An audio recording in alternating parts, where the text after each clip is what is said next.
make sure that everyone can hear us at home. You can give a thumbs up or respond in the chat. Do I need to talk any louder than this? Well, you're muted, so I don't hear you. Well, I'm muted on my computer, but they should be able to hear me in the room, right? Oh, I don't know. Does anybody respond? I haven't seen the thumbs up yet. Brayden, can you hear me?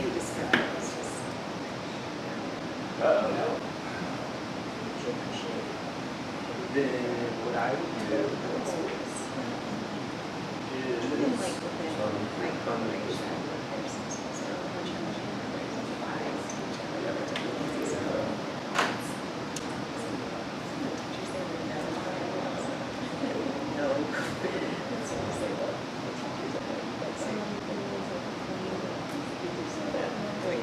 you have no idea.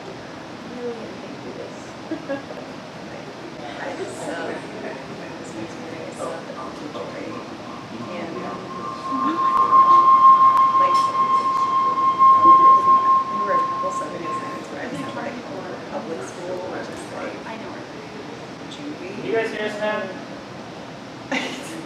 Can? We're just trying to get our audio to work.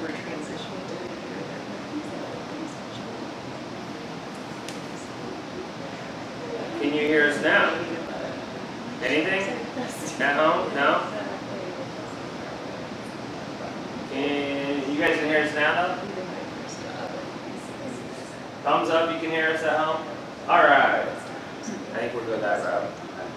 And if you want to interact with them, you might need to do your audio on your computer. Is that what's up?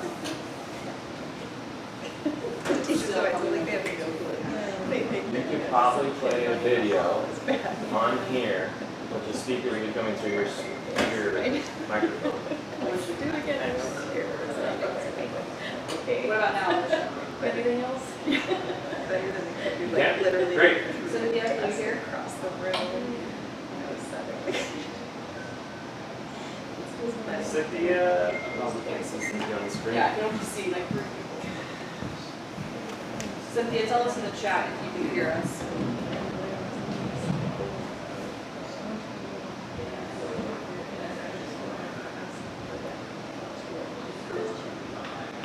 Great. Cynthia, good? I haven't heard from Cynthia, but other people said they can hear. I'll work with her. Okay.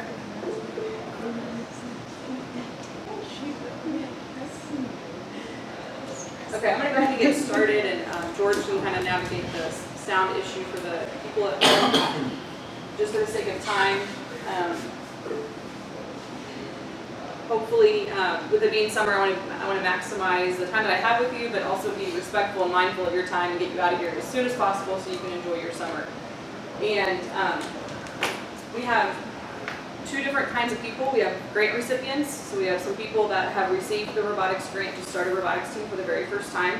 But then we decided to also open it up to people that maybe are taking over a team for a previous teacher, or maybe you've taken a couple of years off because of COVID, you're getting back into it, and that's a very large percentage of coaches right now, so we opened it up to those people as well. So just so you know, we have a hybrid as far as virtual and online, virtual and in person. We also have a hybrid of people who are brand new and people that need refreshers. So I want this to make sure it's what every single person needs, so please don't hesitate to ask questions along the way. Stop me and ask whatever you need to ask so that I can make sure that you guys feel prepared and feel ready for this coming school year. My name is Jamie Inskeep. I'm the Director of Programs at Tech Point Foundation for Youth, and I was a classroom teacher for 16 years. I started my career at IPS working with kindergarten, first grade, and then switched to Southern Hancock schools for the second half of my career, teaching 6th grade, all subjects, and then switched to teaching innovation to 5th and 6th graders. And I got to a place in my teaching career, which I'm sure a lot of you can connect with and identify with, where I was just feeling the mundane of teaching, of clocking in, clocking out, and I was exhausted, and I was getting bored with what I was doing. and starting to question what I was doing and why I was doing it. And I knew I needed something different. I didn't necessarily want to leave teaching, I just wanted something different. And I saw an email from Tech One Foundation for Youth to start a robotics team. Didn't know the first thing about robotics, but I knew my son was interested. I knew that he had an engineering mind, and so I thought, this sounds interesting, and this would be fun for me and for my students. And so I applied for the grant and received it in the 2016-17 school year. Started a team, and then 2 teams, and then expanded to 5 teams, and then 10 teams.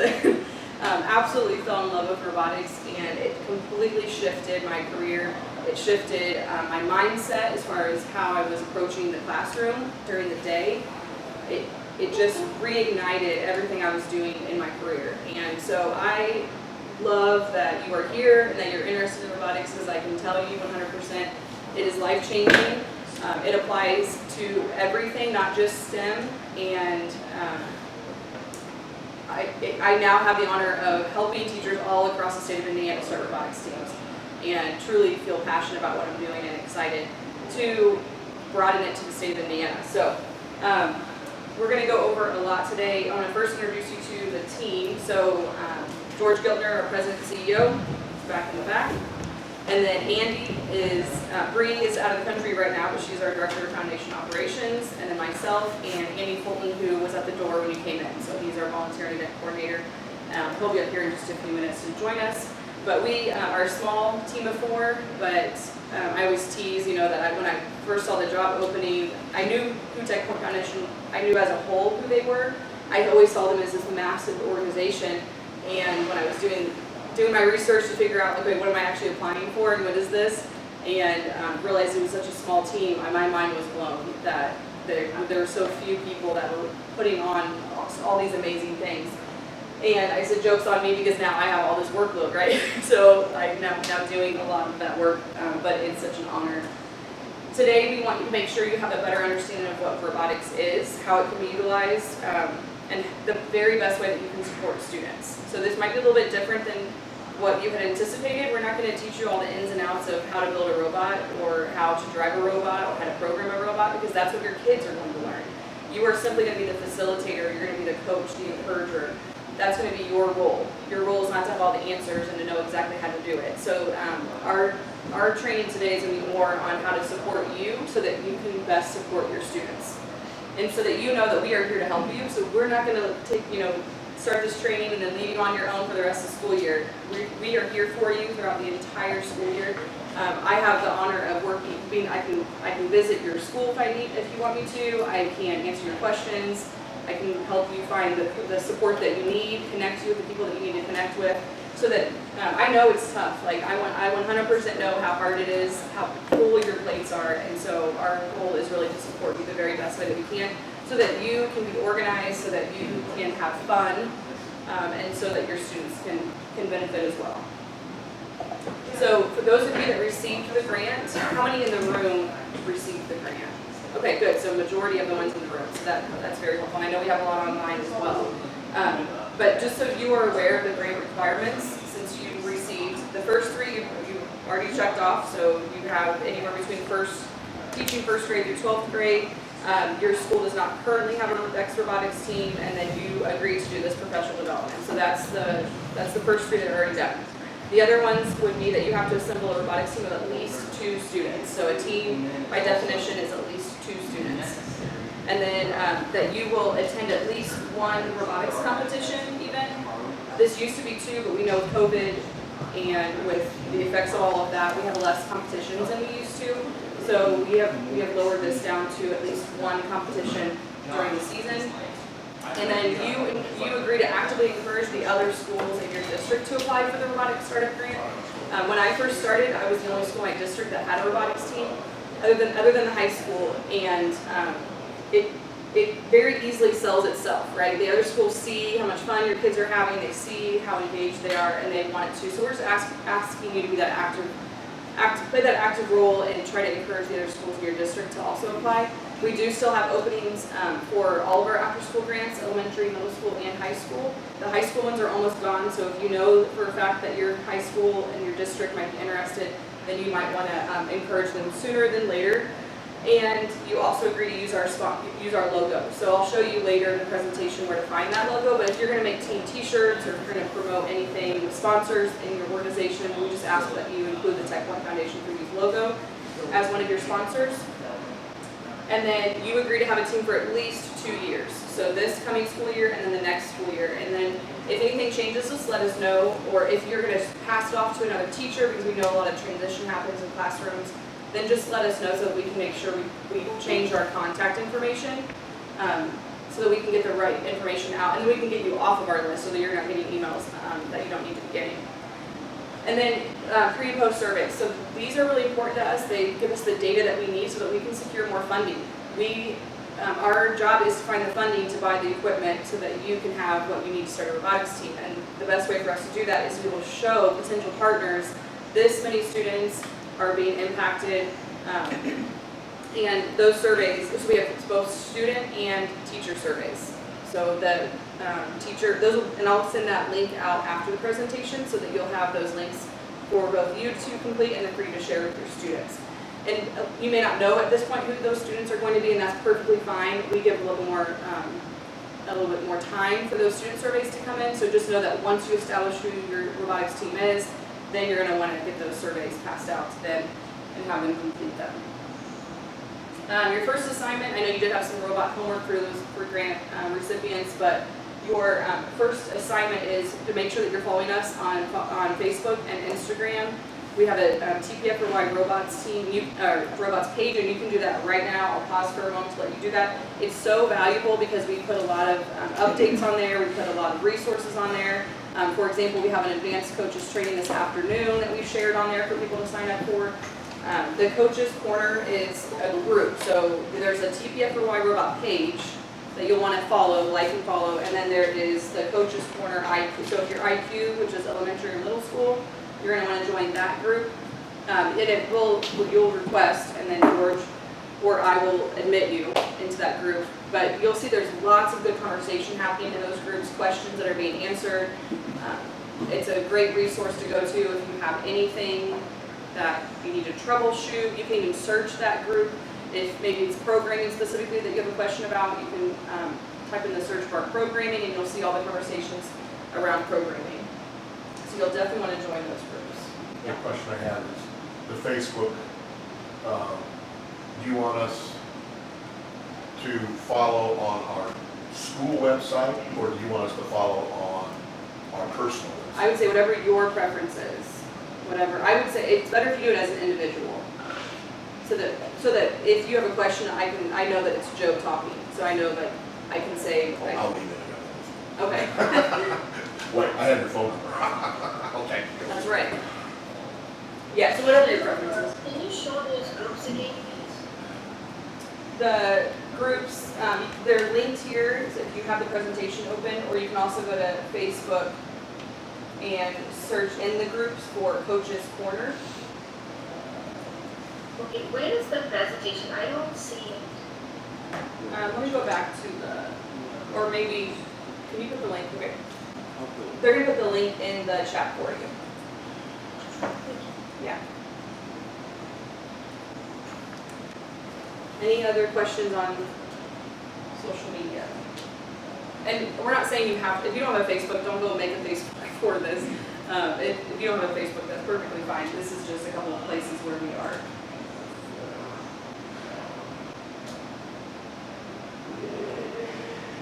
And then the second assignment is to make sure you're receiving our emails. So robotgrant@techpointyouth.org. I'm the one who manages that email, so if you ever see emails that come from that's me sending that email. And we have had some schools that have reported that so that the filter blocks this email. So if you're not seeing emails from this, you're going to want to make sure you get with your IT department and just say, can you unblock to make sure that we're getting emails from techpointyouth.org. Because we do send a lot of important information through this email. Yeah.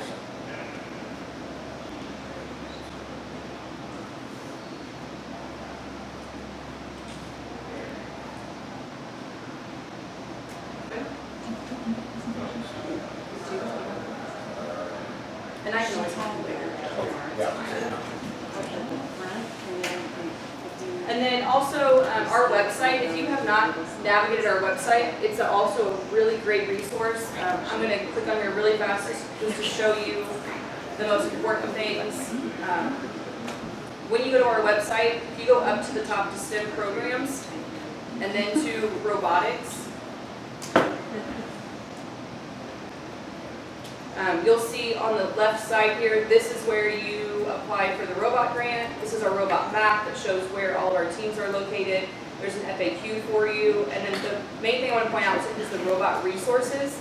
So if you click on robot resources, this is going to be just about anything and everything that might help you as you're coaching your robotics team. So all of our trainings and webinars are here. So when this is over today, we will upload this to YouTube, and then we'll put the link under the trainings and webinars. So if you ever are thinking back, like, I don't remember what she said about this or about that, you can always go back to this training specifically and re-watch it if you need to.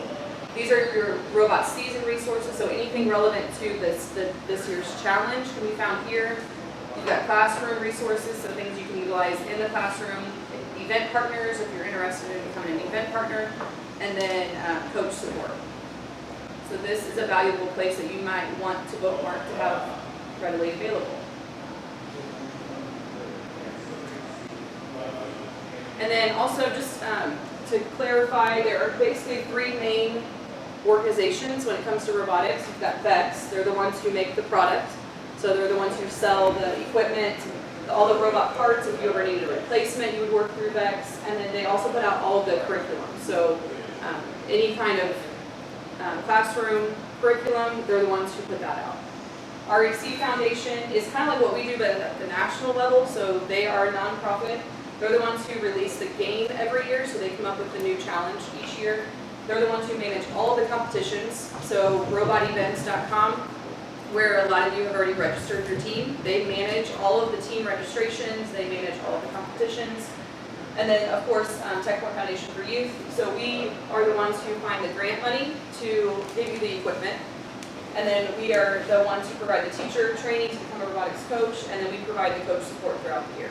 So just so you can kind of understand the difference between the three robot organizations. So REC is the one that they organize the game, but is that where you go to purchase the game itself? No, you purchase the game through Vex. Vex. Yep.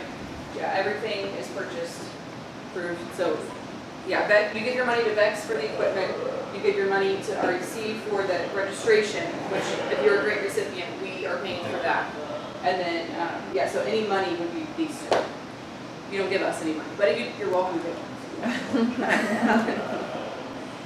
Through the REC Foundation, these are your two contacts. So as an Indiana coach, these are the two people that you would have communication with.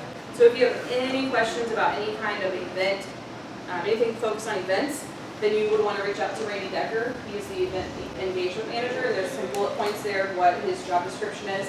And then if you have any questions about your team, that would be Emily Bruni, and there's her email as well. So she's the team engagement manager. They manage several states. Indiana is one of their states. So they are readily available, and they welcome you to email them if you need them for anything. And that's an underscore in between the names. It is, yep, underscore. Yeah, when I put the lines there. Yeah. So we have both IQ and BRC in this meeting today. Halfway through, we're gonna break up. So IQ will stay with me, and BRC will go with George and Andy, so that we can, because they're two very different components. So we want to make sure we go over it in more detail when it comes to talking about the equipment, talking about the challenge this year. So we will split up about halfway through. IQ, you can see the difference here. IQ is the plastic pieces. BRC is the metal pieces. Elementary and middle school use IQ, but you can see there's some overlap. Some middle schools will choose to do BRC. There's not a lot of them, but some do that. For the grant, for elementary and middle school, we do IQ, and for high school, we do BRC. You can see the difference in the cost. And these are snapped together pieces where these pieces involve a little more tools and engineering.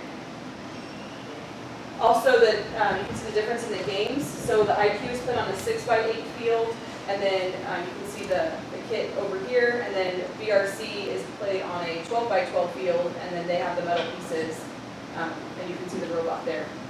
And then also, Vex did come out with the Gen 2 for the robot kits. So grant recipients will be receiving the Gen 2 equipment. It's all on back order right now, but they're telling us by September. So don't panic. We're trying really hard to get it to expedite it and get it to as fast as possible. But I'd rather wait a little bit longer for the Gen 2 than give you Gen 1 and then it be outdated. So if you are an existing coach, if you have Gen 1, that's perfectly fine. You can still use it. It's not obsolete. You can absolutely still use it. But everything new that's being sold is now Gen 2. So we'll kind of talk about both throughout the presentation because I know we have both that we're still using both of them. But just wanted you guys to be aware that the new ones that are coming are going to look like this right here in the middle for IQ. VRC is the same. Here is an idea of a season calendar. So in August, we want you just to get back in the swing of things. Don't put a lot of pressure on yourself and don't rush it because August for a teacher is very overwhelming. So don't feel like just because school is starting, you have to jump right into robotics. Give it some time, get set back into your routines, let the kids get back into their routines. But then in September, you might want to start considering getting your calendar together as far as when are your practices, how often are they, start looking at maybe some possible competitions, when you might want to attend, start determining the roles, how many students you're going to have on your team, start recruiting volunteers, get your pre-surveys completed, things like that. And then in October, really focus on starting the build season of getting students building the robot. And then we do, in October, occasionally we'll do like a Q&A kind of session, so look out for that. If you, by the time you get to October, you might have other questions that you don't have right now because you're not doing it right now. So we might promote like a Q&A after school where you could jump on a call if you needed to, if you have any questions. And then start registering for competitions. We'll talk about that here in a minute. In November, lots of practicing, try to get to a competition. Maybe you can consider volunteering for a competition in your area so that you can see how it runs and what it's like before you take your students to a competition. Lots more practicing in December. Enjoy your holiday. January, by January, you need to start thinking about attending a competition. Even if you don't feel ready, even if your kids don't feel ready, if they have a drivable robot, they should be attending a competition because that's the best way that they can learn how it works. And then maybe think about a second one. And then in March, we have our state competition. So it's March 25th at Lucas Oil Stadium. So that's our state competition this year. We just got that date secured. And then the world competition is in Dallas, Texas. Question. It's in April. Question. Yeah. Looking at your screen, I see competitions start October, November, December. Those particular months, is that a different type of competition than what is in January and February? No, all the same competitions. So you'll see competitions start to pop up around October, and they're all the same. I mean, they're all hosted by different schools around the state of Indiana, but they're all the exact same challenge. They might be set up a little bit differently depending on how the event partner runs it, but they're all the same competitions. So you actually start looking for competitions last quarter of the year, but by January and February, we need to try to have one or two Yeah. that we're actively participating. Yeah, I would sign up for a competition, even if the robot isn't even built yet. I would go ahead and sign up for a competition because you know within a couple months you're going to have something workable by that date. And it gives the kids a goal. Like, okay, we signed up for this competition on October 30th, so or November 15th, so we need to be ready by that date. The February is a volunteer for a competition. Is that for something after January or is that for a February competition? No, So that's, that, I mean, because what I was thinking is, or was wondering is, we had a competition or invitation for all the new people. yeah. And that way, and I was thinking maybe you guys just put on the competition so we know what's going on. We have discussed doing some practice competitions or what we call scrimmages and helping new event partners or even new coaches that have never experienced a competition before. So be on the lookout for that because we are kind of talking internally about having some competitions, several maybe throughout the season, that we would specifically invite newer coaches to attend. So it'd be designated just for you so that you're not feeling overwhelmed by a lot of coaches that already know have been doing it for a long time. Yeah. So it's been a few years since I registered for a competition, Yeah. but my previous experience was there were none open for my team to get into. That changed. Well, and because since COVID, there's a lot less event partners, which is another reason why we want to train more event partners so that we can have more competitions available. But it's also why we urge you to look early, even if you're not ready, you still want to look early and go ahead and say, well, this date works for our schedule, so we're going to go ahead and sign up for this one. So we definitely want you to look for them as early as possible. And Randy Decker is working really hard at getting more competitions available, having more available. So, but it might be like, just like we're getting things back up and running with after, just with practices, it's the same thing with competitions. It's just taking some time to get things up and running again, since, we had big interruptions. Yeah. How much lead time are the competitions scheduled? Will we be able to look out into February in September and give our kids on the calendar what those days are? Yeah, they definitely, it depends on the event partners. Some that have been doing it for so many years, they already know now, I'm going to host one in February, or I'm going to host one in January. So the event partner summit is actually tomorrow that REC is hosting. So I would imagine that after that, starting next week and the following, like as school starts, you're going to start seeing those fill in. You're going to start seeing a lot more pop up. And what he does is he reaches out to all the coaches. You might even see an email from him that says, are you interested in hosting an event? If you are, fill out this spreadsheet. And it doesn't guarantee that it'll be approved, but then he looks at those and then he approves them. So there's very few reasons why he would not approve a competition. And so you'll start to see a lot more pop up, and they will go all the way into February, and early. But as the time progresses, you'll start to see more and more pop up. Yeah. Is there a specific number for some of those competitions, or do they take all the schools in there? They will. They have a number because of capacity. It'll say when you go on Robot Events and you start, and there we have a link that shows you, kind of breaks down how to register for an event. It will say the capacity is 40 teams. And so it'll say 20 out of 40 have already been filled. So you'll know if there's space left for your team. And in some cases you can do a waiting list. You can say, I still want to register, and we'll make it like 41 out of 40. And then that event partner knows, okay, this team is interested, so if one cancels, I know to reach out to them. So you still want to sign up even if it's full, because there's a very high chance that you can still get in, or they might end up expanding it and allowing more teams in. Yeah. I've already registered and have something set up for Robot Events. Is there another place that I need to register and set up for our team? Or will I still go to Robot Events to look for locations for these competitions, etc., and do the sign up that you suggested there on that site? Yep, everything happens on Robot Events. Their team registration only happens annually, so if you've done that, you're done. And then you sign up for the competitions on Robot Events for as many as you want. So they're they average about $50 for a competition. Great. So you sign up for as many of those as you want to through Robot Events. Yep. Good questions. So we go through Robot Events. Robotevents.com. And I have a lot more with a lot of links and directions, so don't panic. It'll all come together, I promise. Okay, so we've kind of already talked about the agenda. We may not even get to any equipment today, since a lot of it is on back order anyway. Most people don't even have it. I'll probably just show you what it is, and we won't necessarily get our hands on it and get into it for the sake of time. But let's talk a little bit about what is robotics and why it matters. And tell me really quickly, either if you're online, you can put it in the chat. If you're in person, you can shout it out. But why are you here? Why are you choosing to coach a robotics team? Why are you giving up 3 hours of your summer to learn how to be a robotics coach? Why is this important to you? Why are you choosing to do this? Oh, you want to know from us? Yeah. Well, Yeah. my fiance's daughter is on a team, and so I went to see her tournament, and she's like, well, this is really cool, I've been teaching for 50 years, like, we don't have any of this, Yeah. so I just started Googling and found it right.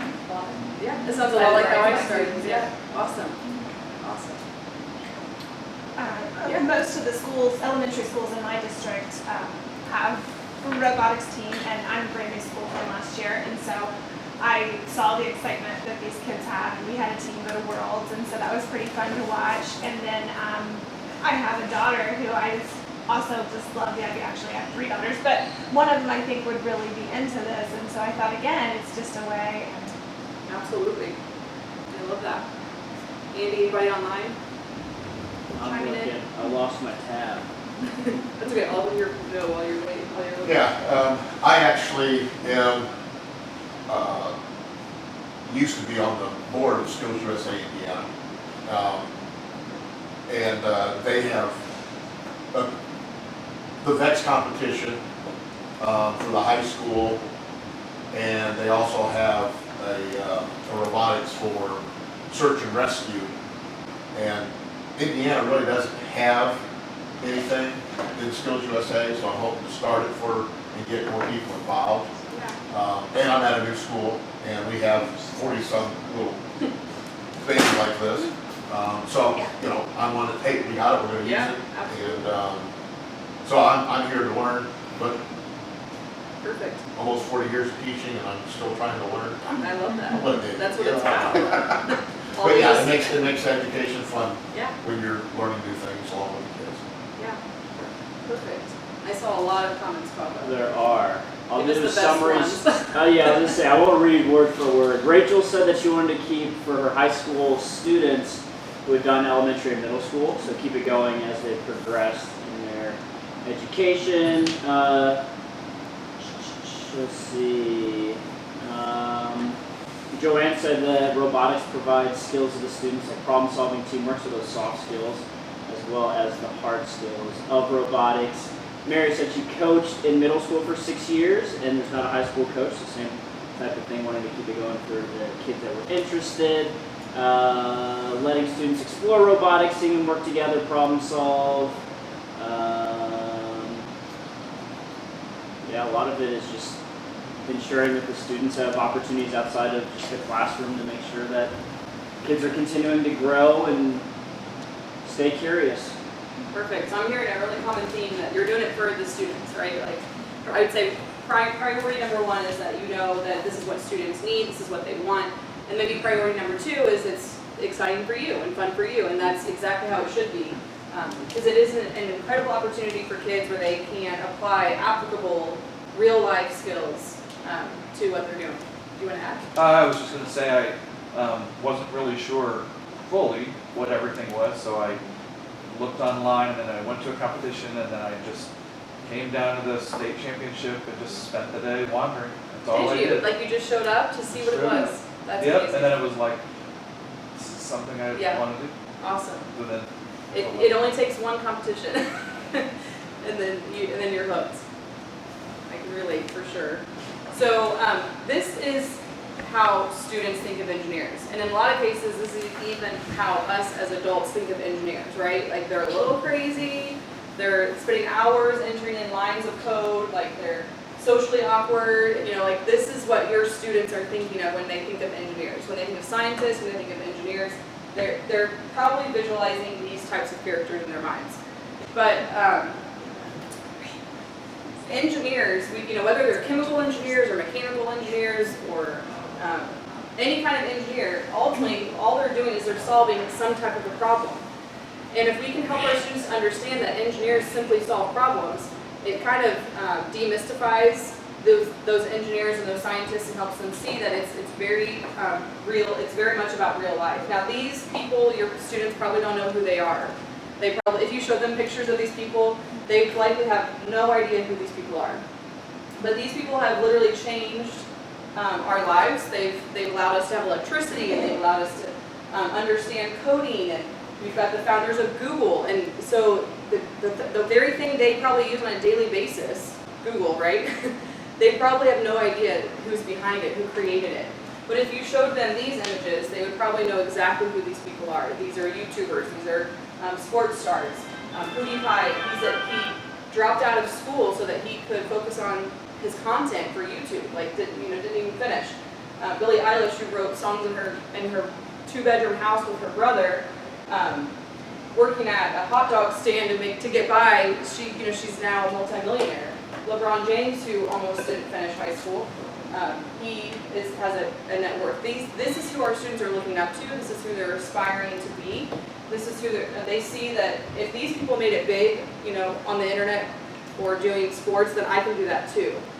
And so what robotics does is it glamorizes engineers. It glamorizes the reality of that this is something I could do for the rest of my life, that I could be successful at. I could help solve problems, and it helps them to see that this is why we do Lucas Oil This is why we do the state competition at Lucas Oil, because we want to glamorize robotics. We want to raise it up to the same level as sports, and so they see the value of it. They see how important this is, that it's not just something that I'm doing for fun, but it's something that is going to help impact my life forever. So that is how we want to raise robotics to the same level as sports.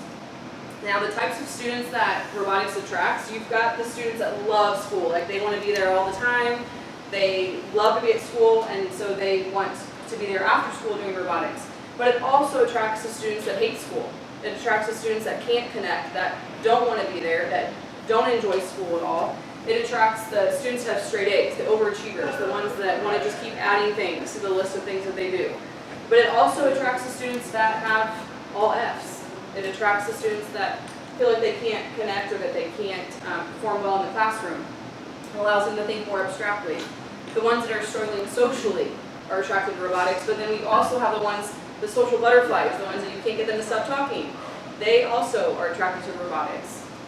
Then you have the ones that hate sports. They don't know what to do with sports, and they can't connect with sports. But then you also have the ones that love sports because they love the competition of robotics. So truly, robotics attracts all students. And sometimes there is a misconception, or the students think of robotics as they have to be smart, or they have to be really good at school in order to be on the robotics team. But truly, it can be for any type of student. And when you're thinking about the students on your robotics team, think about who needs robotics. Think about the students who need somewhere to connect. They don't connect anywhere else, this could be where they connect. When I was coaching robotics, I had some students that kind of fell into these categories. This one over here in the hoodie and the hat, he was really bad at school. Just not very well academically, behaviorally really suffered.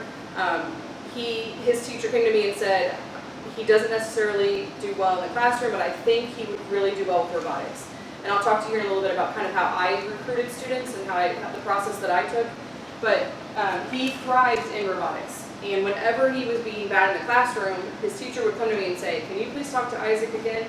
And so part of, as a robotics coach, I had certain expectations that said, your behavior is going to be, you're going to be not perfect, but if you're in trouble at school, then we need to talk about maybe you need to put more focus on school instead of robotics. So I would kind of hold that level of expectation for them. And so when I would go to him and say, if you don't start acting better in the classroom, then you're going to have to be suspended from robotics, it was like magic. I mean, suddenly he was perfectly fine in the classroom. So it motivated him to do the right things in the classroom so that he could be a part of robotics. Because it's where he fit in, it was his niche. This one on the right, again, in the red hoodie, he had 3 brothers. One passed away from cancer when he was 6, and his other brothers were very athletic. Everything they did was sports. He did not feel connected. He didn't feel like he was an athlete, but he felt this pressure to be an athlete because his older brothers were, and he needed somewhere to connect. He was struggling after his brother's death, and his mom came to me in tears and said, robotics is the only place he feels connected. This is where he's thriving. This is where he fits. And I don't know that he would have done it on his own, like he would have just done it, but we recruited him because we thought it might be a good fit for him. And it turned out that it's exactly where he belonged and where he was thriving. So it's important to look at all students, not just the ones that are getting the straight A's, or the ones that need extra work or need to be challenged, but the students who really need a place in robotics. And I think we've all seen this as far as how we've got these hard skills, the mechanical, the technical, the building, the programming. Robotics does all of those things. They learn how to build, they learn how to program, they learn how to solve problems and how to engineer. But ultimately, they're gaining the skills, the critical thinking, and the communication, the creativity, the collaboration, all those soft skills, those STEM skills, that they will be able to apply to any job that they pursue. So regardless of what they decide to be when they grow up, these skills that they're learning now in robotics is going to be applicable. So they may not be building robots for the rest of their lives, but the skills that they're using to build the robot, to solve the problems, they're going to be able to apply to any job that they pursue in the future. And actually, this came from This came from New York Times. This is how to get a job at Google. So Google is obviously one of the largest companies in the world, and so they're able to look beyond GPAs, they're able to look beyond test scores and hire people based on other skills. And if you look, you can see that they're not looking for the ones that got all the A's, they're not looking for the ones that got a high SAT score. They're looking for employees that know how to process on the fly, that know how to solve problems, that know how to be humble and say, I don't know, but I'm going to figure it out and learn. And the very last one on the list is expertise. So that's the very last one. That's the least important to them. They don't really know, they don't care that much about how much you know. They want to know if you're willing to learn and if you're willing to be moldable. So I always show this to my students because I think it's important for them to know it's not all about how you perform on a test, but it is about how you're developing as a person. So, George, you want to talk about the next two? Oh, sure. I would love to. Okay. I'll go in front so they can hear you Okay. online. So, what we call the State Robotics Initiative is making sure that robotics is accessible to all schools, elementary, middle, and high school. And so I actually started working for Tech Point Foundation for Youth about 6 years ago when we started this, where it's the State Robotics Initiative actually started in the city of Indianapolis. Mayor Ballard went to his first competition and said, robotics is one of the best things I've ever seen for students. How do we get more of them? And it was funding, really. He found funding available to buy robot kits, and any school in Indianapolis that wanted to start a robotics team was able to through the city of Indianapolis. So you see this tremendous amount of growth in Indiana, all concentrated in Indianapolis. When he left office, he went to Tech Point Foundation for Youth and said, you guys care about students, particularly in underrepresented populations, that can't afford access to STEM education, and we want you to take this statewide. So for the last 6 years, we've been offering grants for elementary, middle, and high schools, and we're very proud of this map because each of these little blue dots on the right side represent schools in Indiana that have robotics teams through our grant, just like you. Some braggable things. There's 92 counties in Indiana. Every single county has a robotics team now through this initiative. So it's not just Indianapolis, it's not just the bigger cities, it's in rural, it's in north, south, east, west, every corner of Indianapolis, or of Indiana. Some other nice things that are neat to brag about in Indiana, elementary and middle school robotics teams. There's more in Indiana than any other state in the entire country, almost by double. And again, this is all thanks to you, the educators that give up that extra time after school to be there for your students, sometimes for not any pay. And so we really appreciate you guys doing this. You guys are going to represent a blue dot on our map, and we are in 51% of schools in Indiana. So we want 100%. We would love to have a robotics team in every single school, elementary all the way through high school. We want a pathway. And I applaud all of you for, again, being here. But what I would encourage you to do, and Jamie has mentioned it, and we even have it as one of the grant requirements, is to talk to your other fellow schools either before you or after you. So if you're in middle school, talk to the elementary schools, or after you, talk to the high schools and encourage them to also apply for our grants. We want a pathway in every single school and every district. We have still, I don't know, roughly 20 grants available for elementary and middle schools. We have roughly 5 high school grants left over. So if you're an elementary and middle, talk to your high schools. If you're a high school, talk to your elementary and middle schools that feed into you. Yeah, is there any? Just speaking of, but yeah, just competitions. So the other, this was kind of a new problem that we had, is our very first year we handed out 300 grants, and then schools would go and start 2 or 3 or 4 teams. Jamie, her first year, she started a team in 2016 and immediately started 5 teams. So in Indiana, just elementary, our first year there were 73 robotics teams in Indiana. They're all mostly concentrated in Indianapolis. When we handed out our grants, 73 quickly turned to 520 in 1 year. And if you looked at the competitions, there were 12. So we immediately had to go to our teachers that we just put through training to say, hey, we want you to start a robotics team, and we want you to host a robot competition. So we started to train teachers how to become event partners. So you heard Jamie use the term event partners. It's just someone that hosts an event. I don't always typically encourage it for your first year as a coach, but if you have had a little bit of experience, you mentioned you helped last year. So if you have a little bit of experience and you want to host an event, or if you're in a rural community and you look at the map and you're down here and there's no competitions close by, you could consider hosting a competition. And I would reach out to Jamie. She'll put you in touch with Randy Decker. I think you may have already shared his information. There's advantages of hosting competitions. One, it's close. It's at your school. Two, it can be used as a fundraiser for one. You're not going to pull in a fortune, but for elementary and middle school, you'll probably earn enough money for your entire year, if not set you up for the next year. So it can be considered a fundraiser as well. It's not easy. It's a lot of work. It takes volunteers. It takes coordinating, but we can help you for first year impact partners.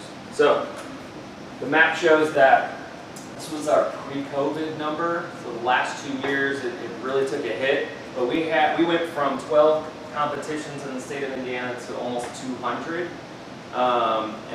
because coaches were saying, I want more competition opportunities for my students. I'm going to step up and become an event partner also as a coach. So all these events that you go to, they're run by fellow coaches. The other nice thing I'll say is a competition this year for elementary is, do we know? Cost? About 50. $50. So if you go to 2, it's $50 for your first. You can go to second one, it's $50 for the second one. That money goes to the event partner. It doesn't go to us, doesn't go to REC, it goes to the person hosting the event. And it's per team, not per student. Per team. So if you have 2 teams, you go to an event, 50 for the 2 events. Andy? So you're talking about issues of finding events. Can you compete in your own events at your school? You can. The only limitations I think they have, Randy tries to make sure that you don't make up a majority of the competition. Yeah. So you don't have an event of a capacity of 16 and 15 of those are yours. And you have really good odds to make it to state. Yeah. So you have to be in the fair spirit of why we do this. I think I overlooked and saw some of you looking for events on robot events. I don't think anything is published yet because, as Jamie mentioned, the event summit is tomorrow. And so Randy's pulling all the event partners together to talk to them about what events are you doing, so that there's not too much overlap. There will be. Some weekends will have 10 competitions, some will have no competitions. So they try to coordinate dates. Again, that's all dependent on high school gymnasiums. Unfortunately, we compete with basketball. I don't know what other events they do in gyms, but wrestling. Eventually, the basketball is going to be begging to make sure that we aren't taking their gym, and it becomes our gym. But right now, we're having to beg for basketball schedules. Yeah. Since this isn't an IHSAA competition type thing, can you hold your events on Sundays? You can hold it whenever you want. You just need to make sure it's accessible to teams. You can do it a Monday afternoon if you wanted. I don't know if anyone will come. So you can hold it whenever. I know there are some Jewish schools that cannot compete on Saturdays, so they've been trying to host a competition on different days. If people show up, yeah, you can hold it on any day, right? Yeah, and they do leagues now where you can do like several after school, like you can do it for an hour after school certain days. Yeah, and Randy can explain all that a lot better. But yeah, you can really do it any time that works for you and your school. The majority of them are on Saturdays. Yeah, because it does take pretty much the whole day. Yeah. So you were talking about the league, like my district is thinking about doing the leagues. Would that count as my competition, or do we still need to do it would count? It would. Okay. Yep. I mean, we don't like to put a lot of requirements. Okay. But what we don't want to do is if we just say, try to go to a competition, most coaches won't do it because they'll say they're never ready to compete. And I try to tell you, I've been involved in robotics, this sounds crazy, for almost 25 years now. I was in high school, then in college I helped mentor, and then I coached as a high school teacher. You're never ready for a competition. Your robot is never ready to go. So there's so much reluctance to say, oh, I signed up for an event in November, I have all this time, August, September, October, oh, it's November time. My robot's not ready, we're gonna cancel. That's the most common thing we get calls about. We're canceling, can we cancel? And then Jamie will tell you, she already mentioned it once, if your robot can move, you're going to the event. So we just say that you go to that competition for the experience. Your first year, you're not gonna do well. Some of us, actually, you surprise us and you make it to state at your first event. But it's the experience, and that's why we encourage you to go to 2, because your first one is gonna be, it's like your first day of teaching. You just have no idea what you're doing. It's a disaster. I don't know, maybe it's really good your first day. But then your second day, you're like, all right, I got this. And it gets better and better. So, yeah, leagues would count for the requirement. Cool, thanks. Okay, so let's get into some more specifics on coaching. When you start with your practices, you're going to want to encourage your students, if everyone's brand new, you're going to want to encourage them to build a basic bot. So every year, Vex puts out, we have the new challenge, we have an REC put out the new challenge, we have all of that, but then they help us out a little bit by also putting out a suggested robot, so they call it the Herobot. And they say this robot is a good robot for this year's challenge. And if you have students that don't have any idea where to start, then you have them start with that basic bot. It's specifically designed to not be able to score all the points, because that would take all the fun out of it, right? That would be take all the challenge out of it. So they've specifically designed it with some constraints so that students are encouraged to make modifications and just, they drive it and they figure out, oh, that's not going to work. I need more length, or I need more torque, or whatever it might be. So then they go back and they modify. So this year the IQ Herobot is called Snapshot. Now the game is called Slapshot, so don't be mistaken that the Herobot is called Snapshot. But this has they keep all of their builds here. So Snapshot is the one that they're recommending for this year.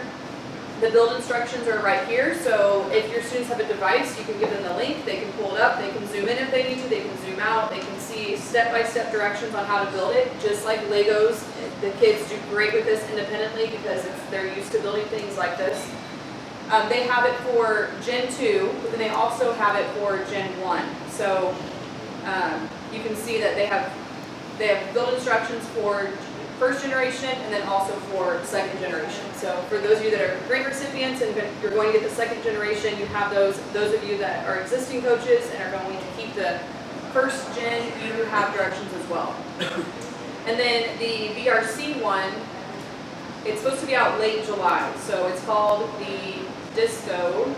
So you can see it here, but they don't have it released yet. They're saying it should be available by the end of this month. So they're running out of time. Hopefully it's going to come up soon, but that one should be up very soon. So they are designed specifically for the challenge, but we want students to improve the design. We want them to prototype. We don't want them to start over. So discourage them from getting something built and then deciding that maybe they go to a competition and they see another robot there that they like better. So they want to come back and take it all apart.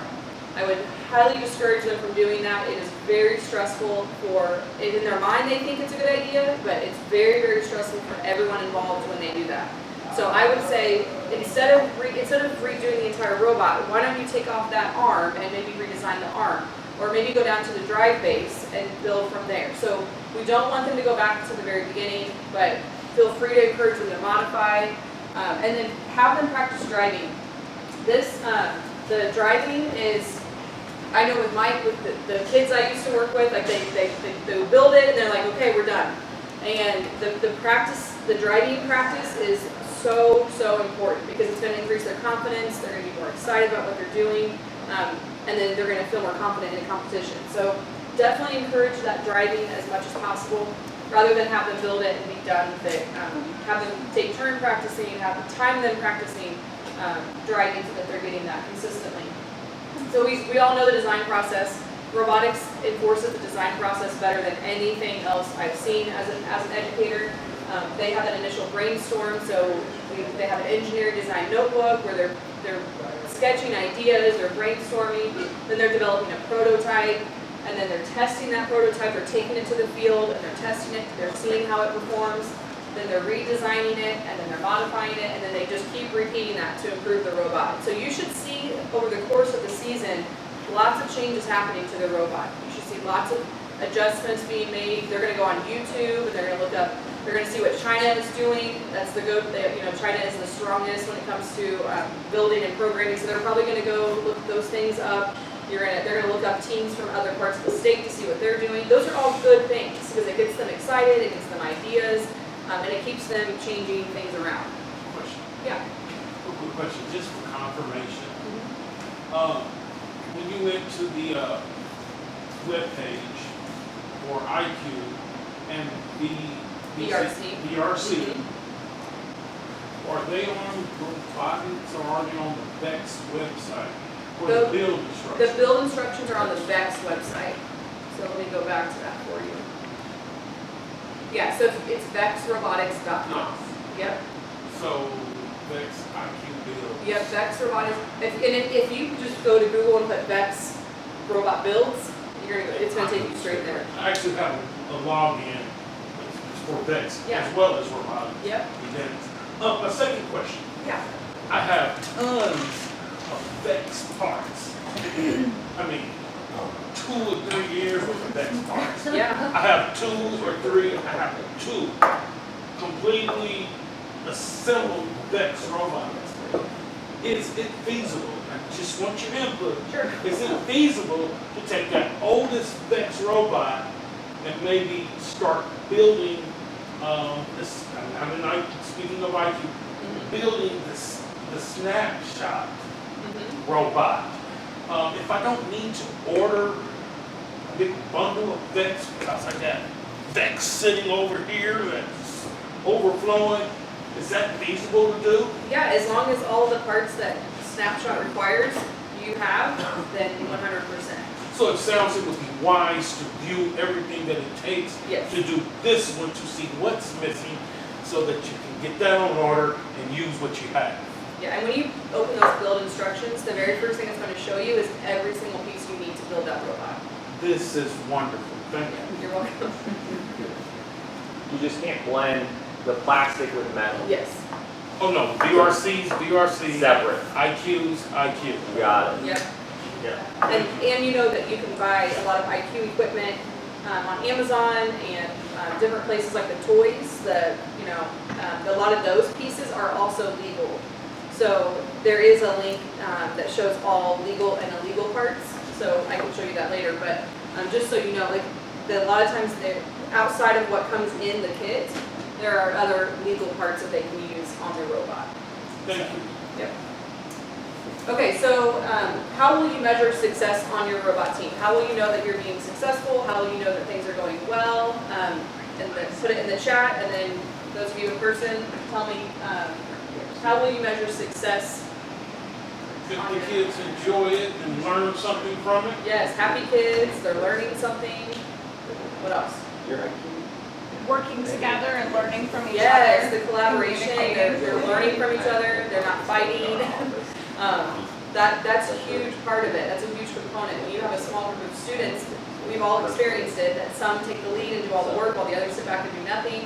If you can get them collaborating and working together, that is definitely success, for sure. Anything else? Making a robot that actually moves. Yes, a moving robot, you're being success. Something. Yeah. Absolutely, absolutely. And I think you'll be surprised at how quickly that will happen. I mean, the students will surprise you on how quickly they will get a working robot. I get so excited when everyone moves. The first time my team ever moved, I thought they'd won trophy for the best kids ever. They were screaming and running down the hallway. Yes, I loved it is definitely an amazing experience. The very first, someone who's new to robotics, and the very first time they get it powered on and it's moving, there's nothing like it. Very empowering. Anything online, Andy? Yeah, working together, having them tell their friends to get more participation, teamwork, One person said engineering notebooks. She loves looking at them, so having a good engineering notebook. A family type environment with the team. Yeah, that's it. Yeah, definitely. I think when they get excited and they can't wait to see you after school, that's a good sign too. They're anxious to get there. They're anxious to see the other robotics people, their coaches. When they're excited for those, then you know that things are going well. Some coaching ethics that you need to be aware of. We don't care about trophies. I mean, they're fun, they're great, but we don't care about trophies. So please don't feel like there's any pressure from Checkpoint Foundation for youth to win things. That is by in no means our goal. It's not about the trophies, it's about the experience the kids are having and that they're growing. If the trophies are a bonus if that happens, but please don't instill in your children, we have to get that trophy, we have to get that trophy. One year at state, I did tease my students and said, we're not leaving here without the trophy that's as big as they are. I was joking, and then they ended up winning. So I was totally joking with them, but sometimes, I mean, they get their minds made up of what they want to accomplish and they do it. But don't make it all about the trophies. Encourage that it's okay to fail. Like so many of our kids are put so much pressure on themselves, and they have such high expectations, and they feel like a failure if they make a mistake or if they don't do it exactly right. And that's one of the most wonderful things about robotics is it encourages students to fail because through that failure they learn so much. And so you celebrate those together and you point out like this is important for us to learn.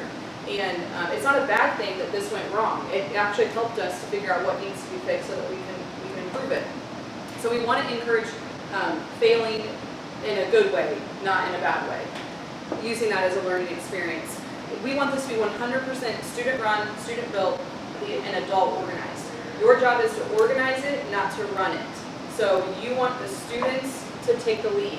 You want to be the one that's cheering them on, that's encouraging them. The number of things that I did not know when I was coaching was alarming.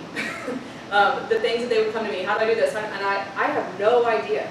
I literally have no idea. I'm brand new to this. I don't know the first thing about gear ratio. I don't know the first thing about programming. I knew nothing. And that's okay. It's actually a really good thing because then it forces them to figure it out. But I would say to them, let's figure it out together. Let's look it up together. Let's find this information. Here are some possible places we could look. Let's learn it together. And then as you're learning it, I'm going to learn it too. And then from now on, I will know. And then I'll be able to help others when they're not sure. So you really want it to be student focused. And it's powerful when students realize that their teacher doesn't know all the answers.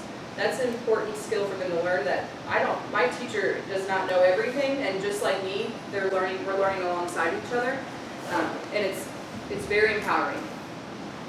No dad and mom bots. As teachers, we have seen this happen where a project comes to school and you're like, yeah, the mom did that entire project. And it's the reality, it happens. Moms and dads, just like with baseball, basketball, they get overly involved, they get overly active, they want their voices to be heard, and they want to scream out to their child of exactly what to do and how to do it, and we need to make sure that our parents are keeping a distance. I would encourage my parents to come and volunteer, and I would encourage them to come and help, but I made it very clear to every single parent that was volunteering, every adult that was volunteering, your hands should not be on this robot, and under any circumstances, it should be 100% the students doing it. And you should not be building the robot. You should not be taking the robot home so that the parent can build it and bring it back. That should not be happening. And when you're in a competition, the parents should not be yelling out, giving direction to the kids of what to do. So there is a student-centered policy that REC put out. It's very well done. It's very thorough. And I would just tell my parents, and then if I had any issues, then I would physically give them the student-centered policy and have them read through it, make sure they understood, because ultimately it's going to have a negative impact on your team. If you're in a competition and they're being judged, so at a competition there are judges that come and talk to your students and ask them about the robot. If they can't answer questions about the robot, or if they observe a parent or an adult touching the robot, doing something to it, then they can be disqualified from that competition. So we want to make sure that the students know, to tell their parents no. We want to make sure the parents know to not touch the robots, so that way the students can have the very best chance that they can and not be disqualified from the competition. And you don't need to have all the answers. I've already touched on this. You need to release that right now. that I do not need to know all the answers, I don't need to know all the solutions, I just need to be there as a coach and as a supporter to my students to help them find the answers. Here's your emotional coach journey throughout the school year. So before the grant, everything's going fine, you're doing perfectly fine, and then you decide to go ahead and, much like me, I think I'll apply for that, and then you get awarded the grant and you're like, oh, I have to actually do this now. I wasn't sure that, I didn't think I was going to get it, or I wasn't sure if I would, but now I did, and I have to figure out what I'm going to do. And hopefully, right now you're thinking, I've got this, I'm in the professional development, I think I can manage this. You may not be 100% there yet, and that's perfectly fine. But then you start building, and you see those kids turn that robot on for the very first time, and you were like, this is amazing, I love this. And then you start preparing for a competition, and you start panicking because things are not coming together the way that you hoped they would. And then you're really panicking, your emotions are as high as they've been because you think we have no time and there's no way we're going to be able to go to this competition. We're going to embarrass ourselves. But like George said, if your robot is driving, and like I said at the beginning, you go to the competition, you learn from it, and there's no better way to learn than by just going. And then when you're at that competition is probably when you're panicking the most, but we'll go over that. And then by the second competition, you're really saying this is fun and everything's okay now. We're gonna be fine. And then after the first year, you are the robot master, and you have all the solutions and have all the confidence. Okay, so here are some places for you to get some help. So the REC website, roboticseducation.org, is a great place. The Vex or Vex IQ forum, so the Coaches Corner, you guys all joined that. There's also a Vex IQ forum, and there's a Vex group on Facebook that you can join as well. So it's like nationwide, maybe even some worldwide. That's a good group to join as well if you wanted to get even more resources. And then I showed you the TechPoint Youth robot resource page on our website. The STEM mentor or assistant coach, hopefully you're thinking about maybe having someone help you, having another adult. We'll talk about some models here in just a second. A neighboring school, so maybe it's someone who has some experience coaching already that you can turn to, or it could be another rookie that you're working together. There's power in numbers if you can work together and figure things out together. Team registration, competitions, general questions, you're going to use Randy or Emily for those things. Any Vex parts, the support at vex.com is a great email to use if you have any issues with the equipment. And then anything about the grant or coaching, you're going to come to us for. Some additional resources that you can use would be, there is an official coaches training where you can, let me back up, the Advanced Vex IQ Coaches Training. So we do this every year. We actually have it on this afternoon that if you wanted to join it, you could. But we go specifically into programming, team structure, building, mechanics. So we have that as well. Right now we have our previous years on YouTube, so you can access those. So those are from previous years that we've done. We do it a little bit differently every year depending on what we feel like coaches need. So this year we're doing 1 to 4 this afternoon with an hour for each topic, and it's just going to be a Q&A. So it's going to be, if you have any specific questions, you can ask. So that will be this afternoon, but it will also record it and post it so you'll be able to access it as well. So we try to keep all of our previous ones so that you can always go back and watch them. And then the Vex Stem Labs, this is new that Vex has put out, and I want to show you really quickly because sometimes even in a robotics, it's designed more for the classroom, but sometimes even in a robotics practice, you want to teach them something specifically before you let them go off and maybe build or practice driving. So if you go here, you can, I'm going to look at the IQ ones, and then we'll look at the VRC ones, but so if you click on the Vex IQ STEM Labs, you have tons of teacher resources. I'm going to scroll down so you can see better, but you can filter it by using sensors, coding, engineering, and then there's all kinds of activities. So it shows you like this one is just for second generation. I think most of these are probably designed. Robot soccer, sensors, test bed, castle crasher. So all these different activities that you could utilize using the equipment. And then if you go to activities, that's a series. So if you go to the Vex IQ activities, these are like the one-off, like just a single activity. So for example, if this would be a good one to do in one of your first practices, the advanced scavenger hunt where they're looking for specific pieces in their robot kit. So just some really great resources if you need some more specific curriculum for your practice. And then I will go to the VRC one.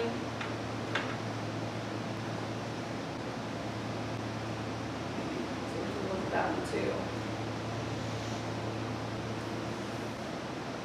So it's set up the exact same way, but all the activities are with the V5 equipment. So just some nice resources that are completely free and accessible to you. How big is the V5? How big is the robot once it's No, built? the- Or the- the field? The feet. 12 by 12. So it's bigger than that. Yeah, IQ is 6 by 8. And if anyone's getting back into IQ, the last time it could have been a 6 by 6 field for you, or a 6 by 4 field. But now it's a 6 by 8. So they do sell an expansion kit because they did expand that a couple years ago. Okay, sample schedule for your practices. I would say generally most coaches will do like an hour and a half to 2 hour practice after school.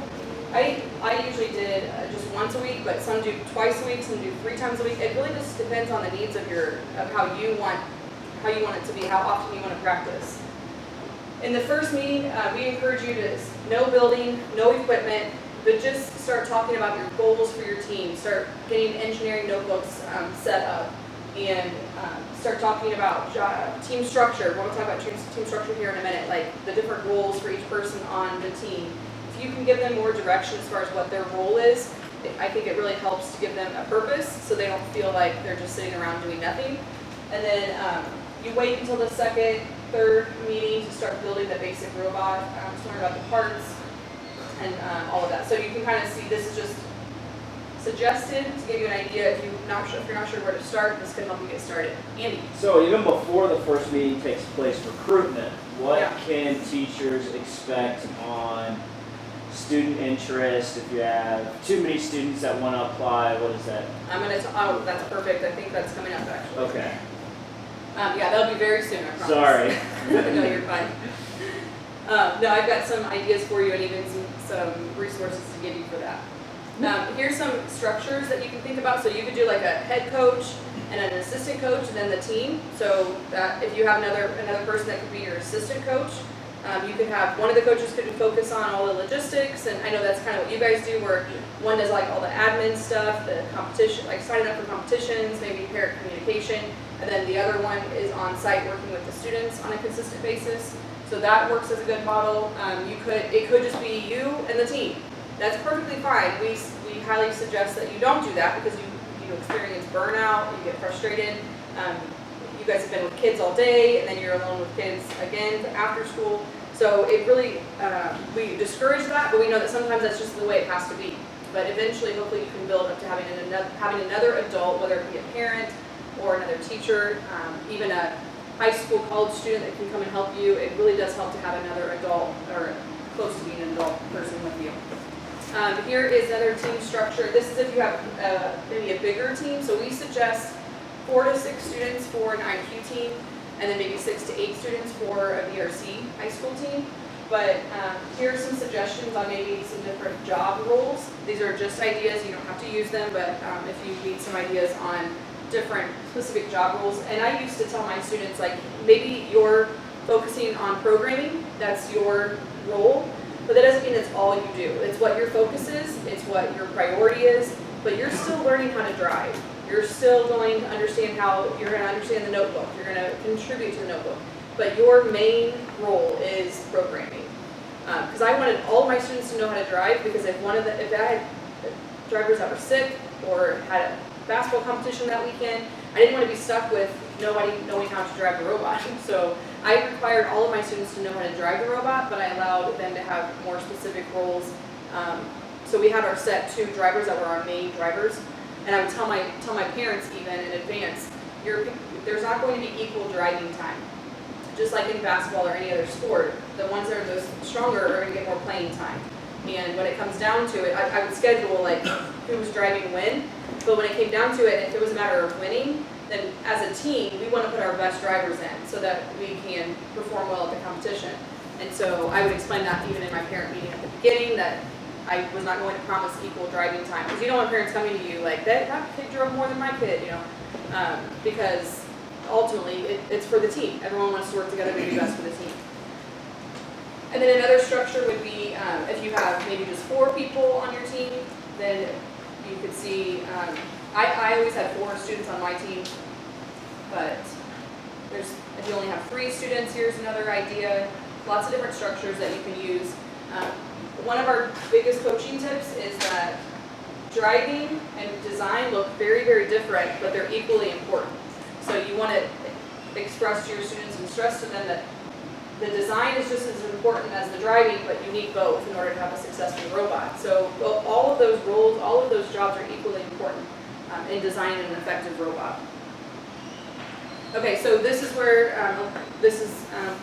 I think a lot of resources that could be very helpful to those, especially those of you that are starting for the very first time. Here's a link to the beginning of the year presentation. So in my very first practice, this is what I would do. I would have, and this is available to you, so you can just make a copy of it and make it your own. But this is what I would do in my very first practice. I would make it's very interactive. Here's our robot room.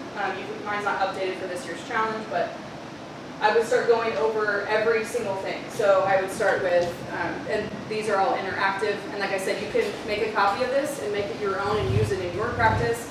But I would go over the expectations. I would tell them that they could not have any more than 2 unexcused practices, the importance of being respectful and representing themselves, and representing me, representing the school, any kind of misbehavior and how that would be handled. I told them if they were failing a class, so if they were getting like a D or an F in any of their classes, then they would have to take a break from robotics to focus on their academics. So even though I encouraged to have students that weren't performing well academically, I would still use that as a way to help encourage them to do well in their classes. And then if they had any discipline issues, then they would also be suspended from robotics. So it was very motivating and worked very effectively, especially for those students that maybe struggled a little bit more in those areas. And then I would go over each of the different roles. I had a team of 4, so we had to talk about how some things have to be overlapped, different roles. So I would go through each of these, explain what the job description is, what's required of them, and I encourage them to start thinking about where do you identify yourself, where do you see yourself out of all of these things, what are your strengths? Where do you think you would thrive and do the best? So they would start thinking about these things so that then I could release them to kind of talk amongst themselves to decide who's going to take which role. And then I would review every single meeting. And when you come in every single practice, we're going to start with an all-team meeting. So I would start with like any kind of housekeeping, any announcements, any like mini lessons I might want to give them, and then I would release them. And then so if they were ever off task, I would have this as a poster in my robotics room, and I would say, "Are you on task right now? Are you following the structure of the meeting?" So they could ask themselves these things, and it would also help them in their engineering design notebook. It would help them to keep track of what all they needed to document. And then I would have, in that first practice, I would hopefully have some competitions that I had already scheduled, so I have these dates here for them. And then some coding resources, so we'd go through engineering notebook. There's some great resources here. The rubric that they follow, I'd give that to them from the very beginning so they know what's expected. So when they are judged at a competition, they know, and we'll talk about that here in a minute. And then the parts poster, so just tons. And then I would give them access to this so that if they ever had some questions about gear ratios, then they have a YouTube link here that they could go to. So especially some things that maybe I didn't know that well, I would just point them to the resources. So lots of things here that you can utilize. And then the parent presentation, so I would always have a robot parent meeting at the very beginning. And I didn't do it at first, and I added it later, and I saw a significant difference in my parent involvement, and not just involvement, but their buy-in. They got really excited about what was happening with their students. Most of them have, just like me, my son was interested, I had no idea. Most of them are clueless. They have no idea what their kids are doing. Their kids came home and said, "I want to join the robotics team," and they said, "Okay," and they don't know. So I would explain to them the exact same expectations I explained to their students, so we'd all be on the same page and they would know. I would share with them the competition dates, so they would know to go ahead and put those in their calendar and block those out. I would share with them, this is from several years ago, but I would share with them the challenge, and I would show them the video of the challenge so they would understand what their students were trying to accomplish. Usually just that 2-minute video alone is enough to grab them. And then they're hooked, and then they're coming up to you afterwards, like, what else do you need help with? Like, this is amazing, you love it. And then I would then hit them with ways that they could help. So they could serve as a pit parent. So for competitions, I had 10 teams, so I couldn't manage all 10 of them. I couldn't make sure every one of them were on time to their competition. So I would have a pit parent to make sure they were on time everywhere they were going during that day. And then sponsors, so this is a lot of the ways I would bring money in for my program. I would say, if you work for a company, if you own a company, if you know of a company that would be interested in sponsoring, we'll put your logo on our t-shirt. And then I had a specific parent that was over the sponsorships, and he would talk to them all about sponsorships and different levels. And that's how I funded my program, was truly through the parents. Because once they see it, they want to invest in it. And then I'd go over like pickup processes and shirts and all of that. So then we'd go over sponsors. And then I would give them volunteer opportunities, and then I would get them set up on my reminders. So I would send reminders. So that was my parent meeting. I'm going to go really fast. Here, I'm not going to click on it, but this is a sample sponsor request letter that you're welcome to copy and use. If you have companies, organizations in your area, you can approach them and say, would you consider sponsoring my robotics team? These are their future employees. Approach it that way. These employees, or these students, could potentially be your future employees, so you want to invest in the future of your company. Can I add something on that? Yeah. Businesses, if you get the kids, and I encourage, this is a great communication skill, come up with a skit or a script, have the kids call the companies. The companies like it when the kids ask for the money, not when the teachers ask. Yeah. That makes a big difference. Or if you have a little video, you can, if you're going to email the letter, you can add a little video to it. Yeah, it's hard to say no to cute kids. Okay, so then this leads into the question that Andy just threw out from the chat. This is how I would recruit my students. So I would let all the teachers in my building know we're getting ready to open up robotics. If you specifically know of a student that you feel like really needs this, please let me know. So I would definitely want to hear from the other teachers in the building if they know a specific student. But then I would send this, and then I would give them, each teacher, I was a special areas teacher at this time, so I would give each teacher maybe 10 copies of this letter, and then they would tell their class who's interested in robotics. And then they would pass this out to those students. And then the students would take this home to their family so they could see, get an idea of what it is, what to expect, and you can copy this and use it for yourself. And so I would kind of break down what it is, so give them an overview of what it is, what they could expect, and then if they're interested, they return this. Let me back up. If they're interested, they would return a more basic sheet. So I just have a very simple like name, email, that's it. And then then I would take those, and anyone who returned it, I would give them this. So it would be the requirements. So I would require that they try out for robotics. I would have about 120 students that would try out that would express interest in robotics. So they wanted to be on the team. Out of those 120, I would get, I'd say half of those that would actually do the requirements. So it definitely helps weed it out. You don't want to just say, do you want to be on the team? Because you're going to have a lot of students that say that. So you want to take it to the next level and say, okay, you want to be on the team, now I need you to complete these requirements to be on the team. And then I would still have to weed out those because there would be too many. So I would have them take this home to their parents and make sure they understand when the practices are, they'd understand the cost. I charged my students $50, and it would cover the t-shirt and at least one competition. And I had no issues with this whatsoever. These parents pay hundreds of dollars for AAU, for different basketball, baseball, cheerleading, dance, like they pay hundreds of dollars. I didn't have a single issue with parents complaining about this cost, they were committed. You know, when they are paying something, they're much more committed than if they're doing something for free.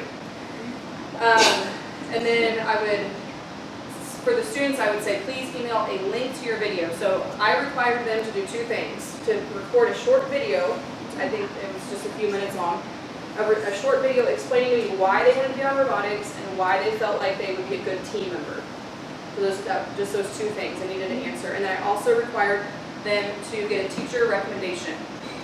So they had to go to a teacher and have them fill this out, and the teacher would turn it back into me. So they had to do those two things. So then I would pull all those together, and I'd have a committee. I'd have other teachers or former robotics coaches that would help me review the videos and help me decide who to put on the team. It's not easy. If you have a lot of students that want to be on it, I had several parent meetings having to explain why I did not choose their child. It's not, I'm not going to sugarcoat it, like it can get a little messy, but For future meetings, for future years, when you had 10 teams or 8 teams, is that $200 registration for each of those Yes. groups, home kids? yes. Yep. And so that's where the $50 a piece really helped out, because I received the grant the first year, but then there's nothing after that. So you really have to find a way to fund your program moving forward by posting competitions, getting sponsors, and definitely charging a registration fee for them.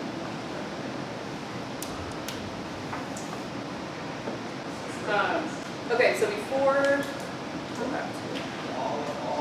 we're going to split up here in just a second. This is just for IQ right here. It's a Snapshot game review. I went ahead and put it on there, but this is a couple of coaches, very experienced coaches, Jake Simons and Adam Gray. They're reviewing the new Snapshot game. It's a very thorough video. They go through the entire game manual, so I threw that in there because it's very helpful to better understand the game manual. But we'll talk more about that here in both IQ, but I wanted to put it on this list as well. Now I'm going to tell you a couple of stories of just why I love robotics, and then we're going to take a break and split up. Here on the left was when I was coaching, and this is one of the things I love the most about robotics. They go to a competition and they're randomly paired with an alliance partner from another school they have never met in their lives. They have no idea who they are, but they have to collaborate, they have to strategize, work together, and figure out what they're going to do in that 1 minute that they have to compete. And a lot of times they only have a few minutes, and they don't always have time to practice together before they compete together. And I had this team of boys. They were kind of like know-it-alls, It was just kind of hard to get them to like really collaborate and communicate. And this all-girls team, they approached them and had this chart, and they're strategizing, and it was like this aha moment for these boys. Like, we do need this. Like, we do need to collaborate. And moving forward, they were so much more open to collaborating with other teams. And I could tell them, I could coach them all day and tell them every practice, you got to talk to your alliance partner, you got to talk, and they wouldn't listen. But these girls were able to get through to them, and they really got to put them in their place. And that's one of the things I love about robotics. I love that it encourages that collaboration. And then over here on the right, this was actually just taken at the world competition just a few months ago when we were in Dallas.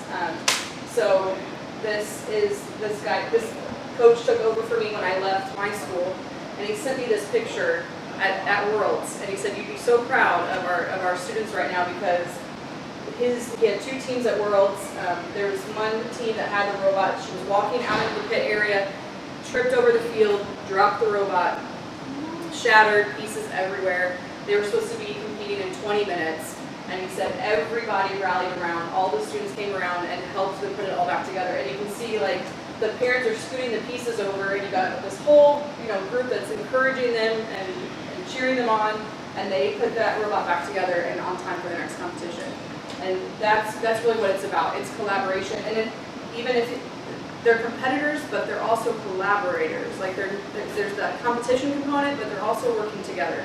And it's such a unique experience that nothing else offers but robotics. And I've been a STEM teacher that's looked at all the curriculum and there's so much STEM stuff out there, but nothing teaches the soft skills better than robotics does. And so we're just so excited that you guys have chosen to be robotics coaches, and so honored that that you want to take this journey, and here to help you with whatever you need along the way. We're going to take like a 5-minute break and then switch. So IQ will stay with me, We're gonna talk about the game reveal, talk about the equipment a little bit, the robot, and then BRC will go with Andy and George. So do you What if you think do it both? both? Yeah. What was your grade for? I moved to middle school. If, what I would say, Well, it's a whatever, middle school, high school. Well, that was, I registered in middle school. then I would probably say stay with IQ, because that's the team that you need. But I'll let you decide, but you can always, they're gonna record theirs too, so you can always Yeah, watch that's it right. there, yeah.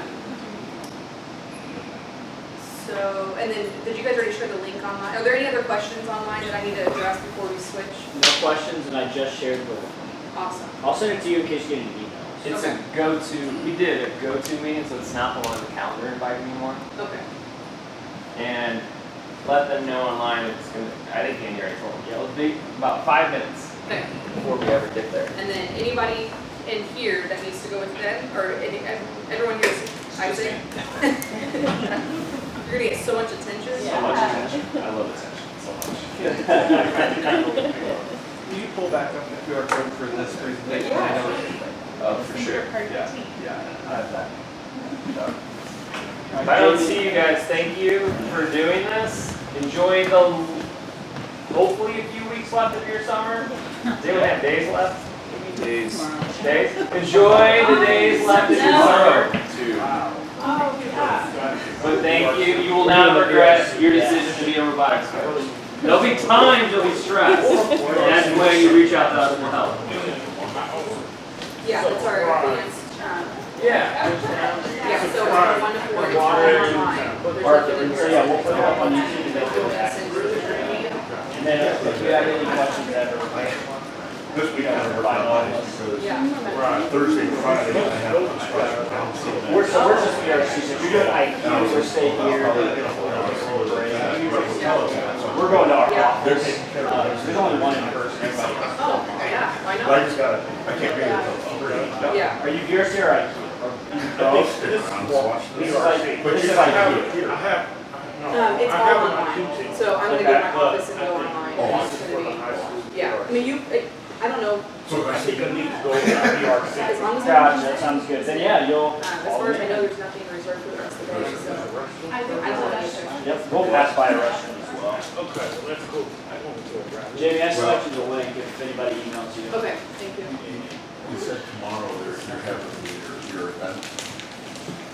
Tomorrow RSC is having their event partner summit. Yeah, and is that here or is that online? That is actually at the Legion. Is that a place? It's in person. Oh, it's in person. I'm gonna send you the link this afternoon like that.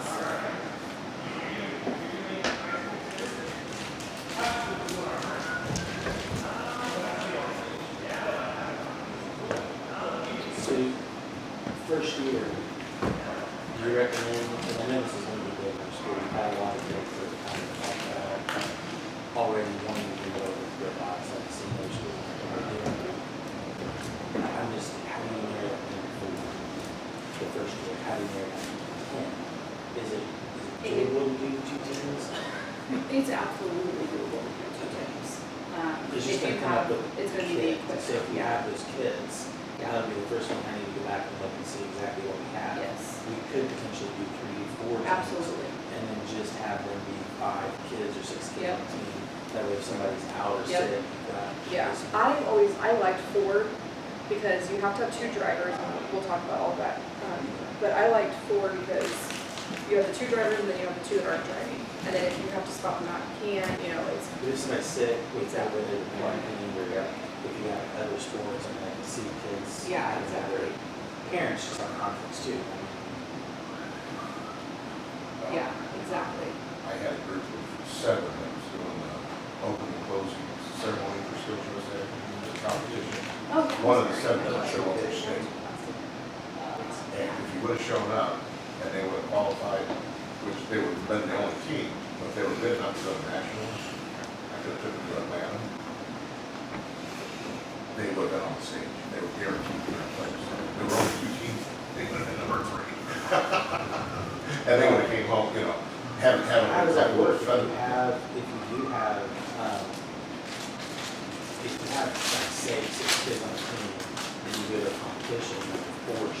or even make it, and they qualify, do those other two get to go because they're on the team, or something they want to be? No, the whole team. Yeah, it goes like.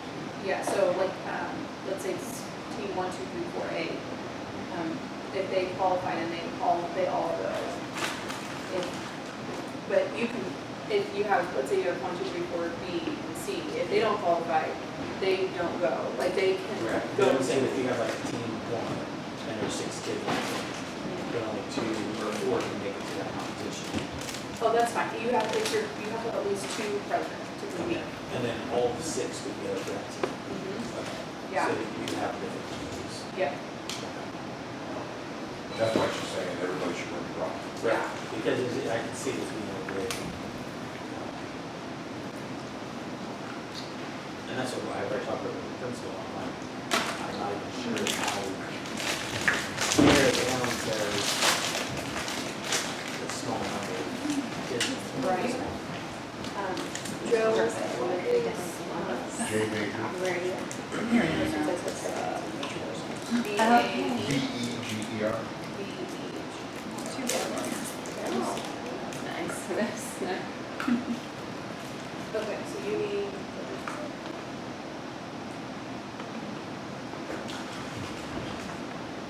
You have a second, and make a phone call. Oh, yeah, you're fine. Yeah, great.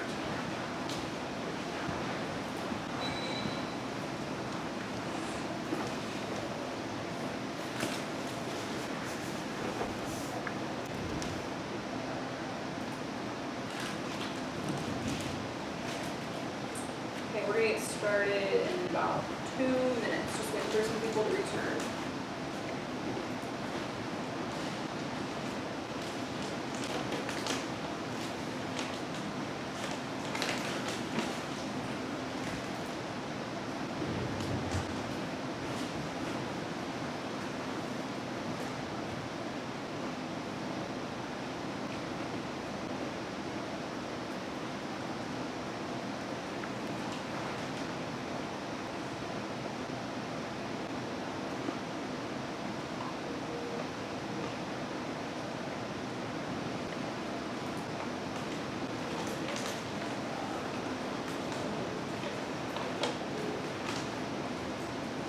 And online, be patient with me because I don't have my assistant anymore managing the chat. Just be patient with me on questions. You might even have to unmute yourself if I'm not answering your question.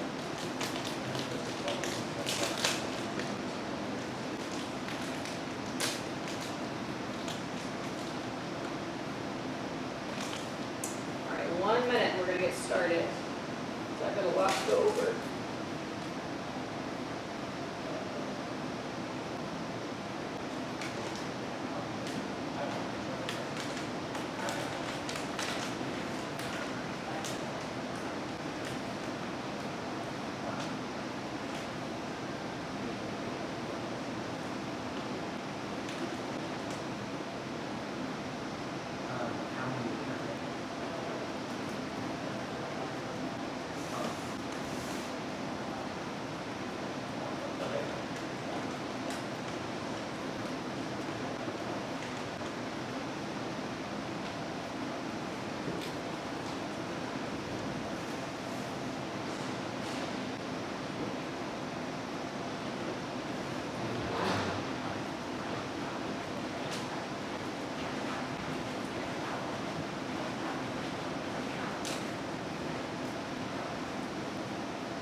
Okay.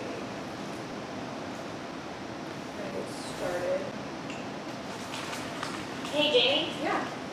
hi, this is Raina. I'm trying to get over to the VRC stuff, but my link for the go-to meeting is not working. Do you have a phone number I can just dial into? Yes, let me get that for you right now. Thank you.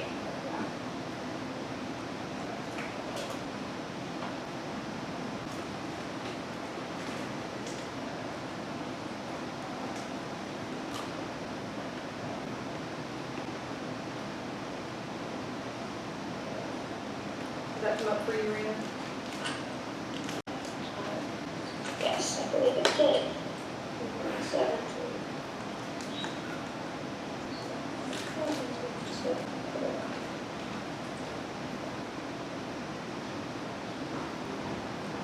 All right, we're good to go. Thank you so much. No problem.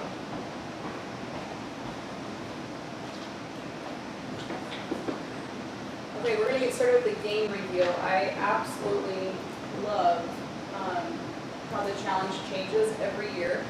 Keeps things super interesting. And a lot of teams will kind of master the challenge by the end of the season, and we'll start seeing perfect scores. And so I love that it changes every year because it keeps things really interesting. Here's kind of the history of it. Like, so it started with VRC, so high school was the first. And then they started working their way down and added IQ when they started realizing that, you know, we need to introduce this at a younger age. And so this was the very first challenge they did, and then every year they changed it. You can see that this was the year that the one with the hubs was the year they, no, that's not true, sorry. The things being stacked, I should know all the names of them, but they expanded the field to make it a little bit bigger. I don't expect that happening again, at least not for a while. But they did expand and make the field into the 6x8 instead of the 4x8. So it is a little bit bigger, it's a little bit clunkier, it's a little bit harder to store, things like that, unfortunately. But it does allow for more opportunity, more game elements. So we are seeing that some pluses and minuses to the bigger size. So this year's game is called Snapshot, and I did link the game manual at the top, so you definitely want to take some time to look through that. And I did include a link to the 2 coaches that kind of break down every single part of that game manual, so that does help. And they will come up with changes over time. So just like with anything else, engineering, you know, they come up with a challenge and they think they anticipate every possible issue or snag, but then they always come up with things, so they usually have to do some changes, and they'll issue those. You'll see that in the game manual at the very beginning, so it'll say like we adjusted this rule or that rule, and because they don't really know until students start doing it, and then they realize, just like last year, it was the launching the yellow balls, like hacky sacks almost, and they didn't anticipate students compiling all of them, then going to the bar, raising, and then launching them. So then they had to make a new rule that said, okay, you can't possess more than 2 at a time. So things like that, they will adjust as they go. I'm going to play this, and I'm hoping it will work for everyone to be able to hear it. Welcome to the 2022-2023 game Vex IQ competition, Snapshot. VIQC Snapshot is played on a 6-foot by 8-foot field. This field contains 5 dispensers, 45 discs, 1 fence, and 4 goal zones. The scoring objects in VIQC Snapshot are orange plastic discs, approximately 2.5 inches in diameter and 0.5 inches tall. Robots begin the match contacting the field perimeter wall that is furthest from the fence. In this area, robots will be interacting with 3 types of dispensers. Each dispenser has a unique mechanism that robots can activate to remove discs. Each disc that is removed from the dispenser is worth 1 point. Discs can be scored by launching them under the fence and into the goal zones. There are 4 goal zones: the 2-point zone, 3-point zone, 4-point zone, and 1-point zone. Robots are not permitted to cross the fence while scoring discs, so they'll need to be accurate and precise if they want to score the most points possible. But that's not all. At the end of the match, robots will get a chance to stretch up over the fence and reach for the contact zones which border the field. If a robot is able to touch down in one of these contact zones, then each disc that is scored in the corresponding goal zone will be worth 1 extra bonus point. There are 4 ways to play in the Vex IQ competition. First, 2 teams will collaborate in 60-second teamwork challenge matches, working together to maximize their score. Both teams will receive the same points. Each of these teams consists of 2 drivers and 1 robot. One driver will operate the robot for the first half of the match, and the other driver will operate it for the second half. Second, each team will have the opportunity to play driving skills challenge matches. In these matches, teams have 60 seconds of driver-controlled time to score as many points as possible. Third, each team will also have the opportunity to play programming skills challenge matches, in which they have 60 seconds of autonomous robot operation to score points. No drivers allowed. The scores from driving and programming skills challenges will be combined to determine a robot skills challenge champion. Plus, there will also be remote options available for teams who want to compete from home. Check out the game manual or talk to your REC Foundation manager for all the details. For official game rules and robot requirements for Vex IQ Challenge Slapshot, please see the Vex IQ Challenge game manual found at roboticseducation.org. And that game manual is linked there for you. That link is broken. It's not working, but if you Google it. Oh, really? you can find it, yeah. Okay, thanks for checking that. So I think the link is broken on the game manual, but if you just Google Vex IQ Slapshot game manual, it'll come right up. And also a reminder to the ones online, I don't have my assistant anymore to manage the chat. So if you have questions that are pressing, and I don't see them, feel free to unmute and chime in because I don't have that person, and I can't see the chat very well while I'm presenting. So I don't want to overlook anyone. Welcome to the 2022. Okay, so we're going to kind of break this down a little bit. Okay, question. Yeah. Each school has we need to purchase that, or is that coming in the grant? Yeah, so the grant is, we were hoping to be able to include it, but unfortunately, we're not going to have the funding. Hopefully, in the future, we can have, like, maybe even we can help to reimburse you, but right now, we can only do the robot kit and the team registration. So you would have to purchase the game field. Now, just out of curiosity, I mean, like I said, I have almost 30 of these.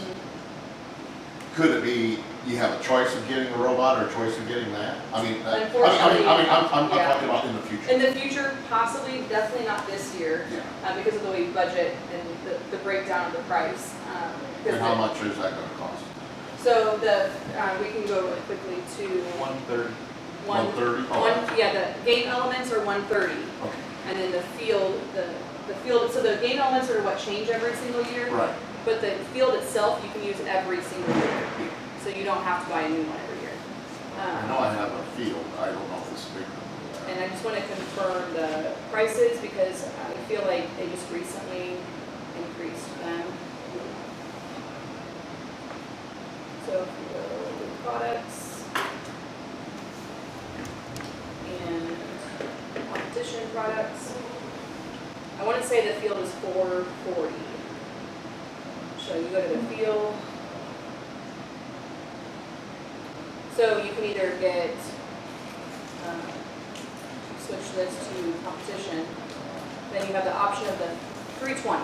So I'm seeing a 440 because of the game elements and the field. So 320 for the full field. If you already have a field and you just need to upgrade it, that's $100, yeah. And then the game elements are sold separately.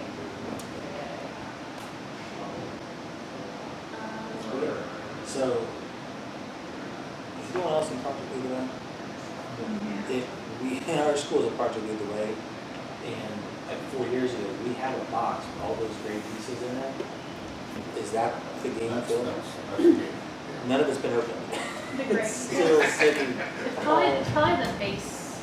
It's probably the old one. Because the additional field just came out like in the past. Like, Okay, so we probably do the upgrade.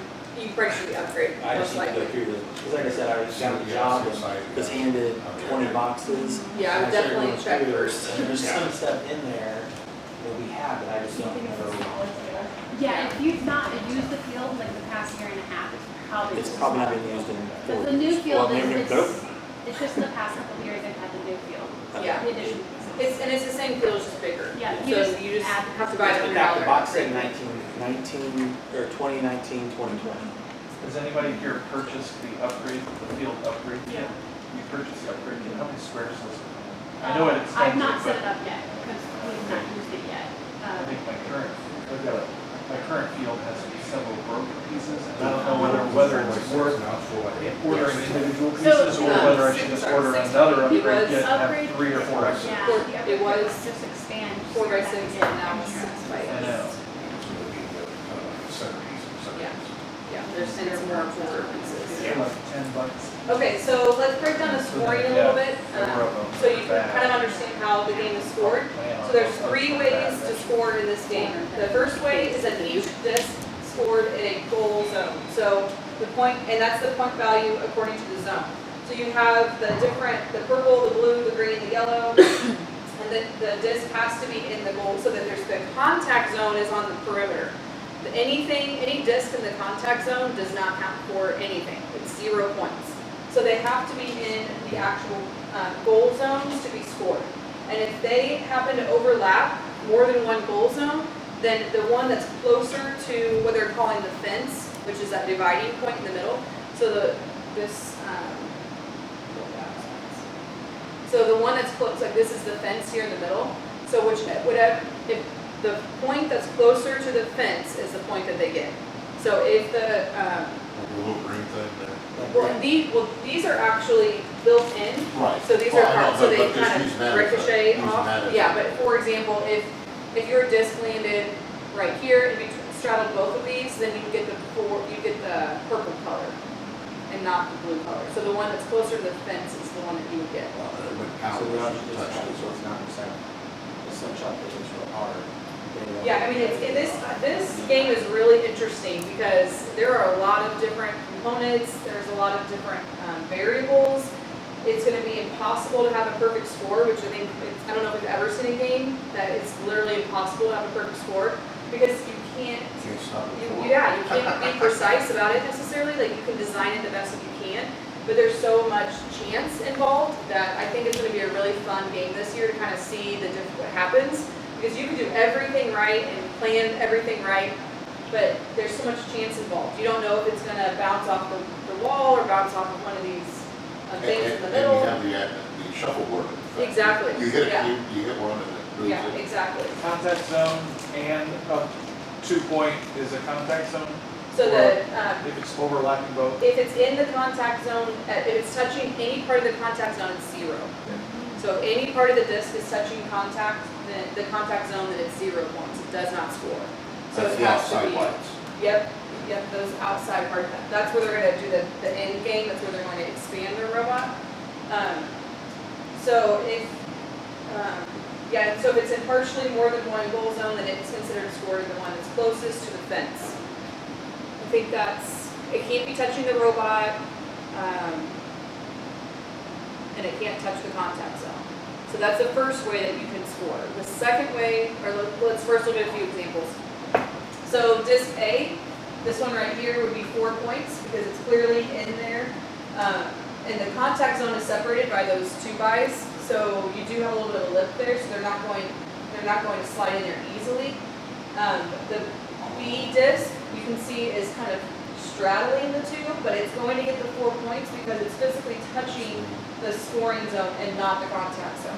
So even though it's kind of like angled kind of up there, it's physically touching the scoring zone, so it will score the 4 points. C is touching the contact zone, and no part of it is touching the scoring zone, so that's 0 points. And then D, it's fully within there. Now, it does have a portion of it on this black, but its majority of it is over here, and it's closer to the fence, so it's going to get that 4 points.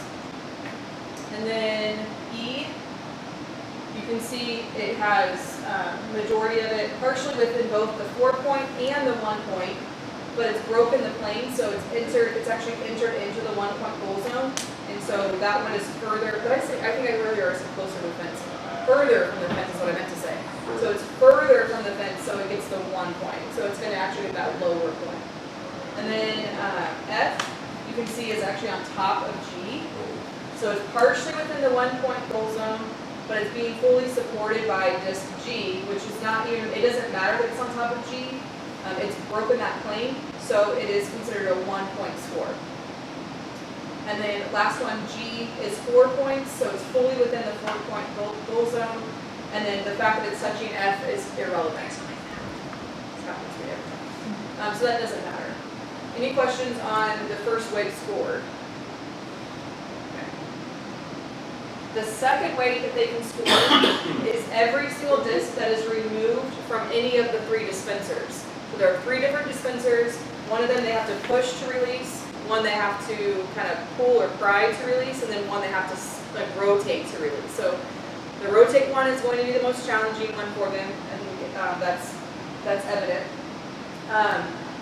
But they have the yellow, the blue, and the purple dispensers. All of the discs are orange. The best way, so the yellow dispenser has 9 discs. The 2 blue ones have 10 discs each, and then the 2 purple ones have 8 discs each. So if you can remember that, then the easiest way to score it is to see how many are gone from this. Rather than find them on the field and count them, start with how many are missing from this. That's how many points they can score. So it's just a little bit faster and easier if you just count how many are missing as opposed to finding them on the field and counting them. Because then you can take the number that's missing plus the number that they scored on the field would be a lot easier as a way of scoring. So for example, if the purple dispenser ends the match with 2 discs left, then it should be reasonably assumed that 6 discs were removed from it. Now one thing that I did not see in the game manual, and I'll have to get some clarification on, but I'd like to know what happens if the disc leaves the field altogether. So if it leaves the field altogether, it's obviously not here anymore. So do they get that point because it's not here anymore? Or does it not count because it left the field? In years past, if the game element left the field, it doesn't count. So I'm assuming that it doesn't count, but I'd still like to get some clarification on that, which I'm sure that will probably come up eventually. But every time there's a new game, there's different things like this, that you can start to think about. So something to consider. And then one more way that they can score.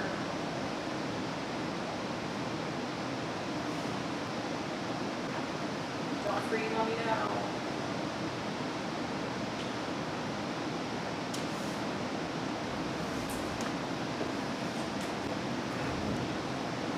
Right here.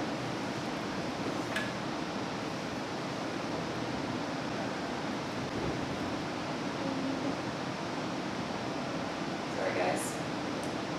Everything froze on me.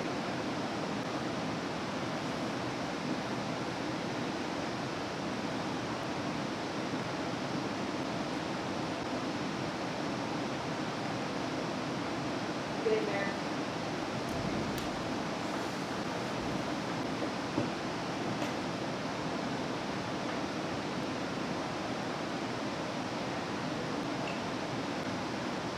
Okay. Then the last way is the end game. This to me is the most exciting because for someone who's been doing this for a while, I've never seen a robot be required to expand horizontally. We've had lots of robots expanding vertically, but this is the first we've seen of a challenge that requires them to expand horizontally. So I think it's really innovative, really interesting. I think it's going to be fun for them because it's never been done before. So they get this contact bonus at the very end of the game. They get this contact bonus by expanding and touching the contact floor, so the outside portion of the floor in one of those zones. So if they have to stay on this side of the fence, they expand their robot and they have to physically touch the floor. If they touch the purple contact zone, or if they have the choice of the purple, the blue, the green, or the yellow, and then they get points. It's the number of points equal to the number of discs which are scored in the contact zones corresponding to the goal zone. So lots of chance here because we don't know where all those discs are going to land by the end of the game. So if there are, for example, the robot is contacting the purple contact zone and there are 5 discs that are scored here, then the robot receives a contact bonus of 5 points. So they get however many points that are in that zone, that's how many points they get if they're touching that zone. So if this robot is touching this zone and this robot is touching this zone, then that's 5 points, that's 5 points. So they're awarded Both- separately both for a robots robot. have to touch. They don't have to.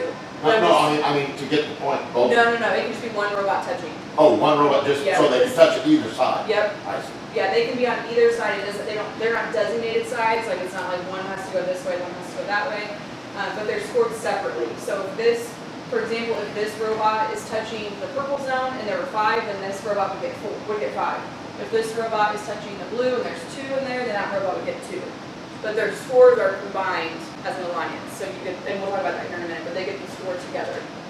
Does Okay, it have Olivia. to, oh, sorry, I was gonna say, does it have to touch before the end of the match? Yes. Okay, so it does have to be before Yes. the buzzer or whatever. Yep, Can it touch one and then the robot move and let's say it touches blue and then the robot moves forward and now it touches green and the match is over? if it happens before the match is over, that's perfectly fine. So So the match the is rule over states wherever like, it once stays. the buzzer goes off, everything has to come to rest. So if it's still moving, it doesn't count. So if they were here and the buzzer goes off and then moves here, the ref is going to count this. They're not going to count the blue. Does that make sense? But yeah, but you can, yes, I So it understand. has But you to- can drag, You can touch- you you can can touch drag to whatever zone you want. Mhm. It doesn't have to just only touch, and once it touches, Yeah, that's yeah, where you can go. drag, yeah. As far as, from what I've understood, yes, you can drag. Let me So see, I have a question. yeah. Oh, how much time? Oh, 1 minute. You have one, and we'll talk about that here in just a second. Yeah, 1 minute, and you switch drivers, yes. So, and I'll move on to that so you can see Each how that driver works. gets Each driver gets 30 seconds. 30 seconds. Yeah, here, I'll show you, it'll make more sense. Yeah, we'll get to that.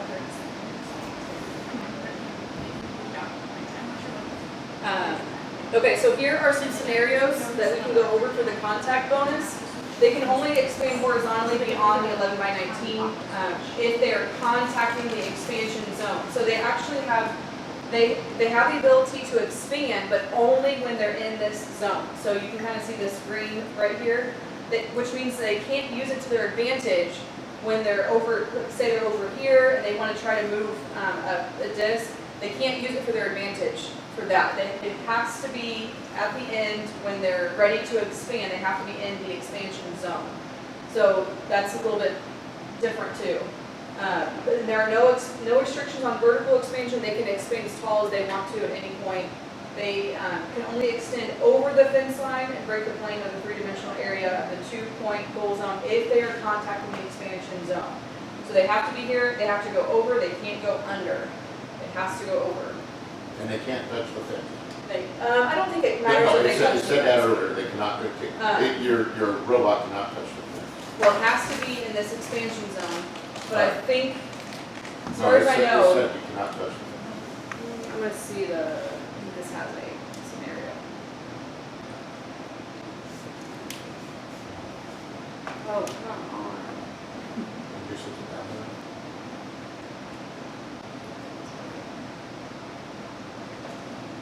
There.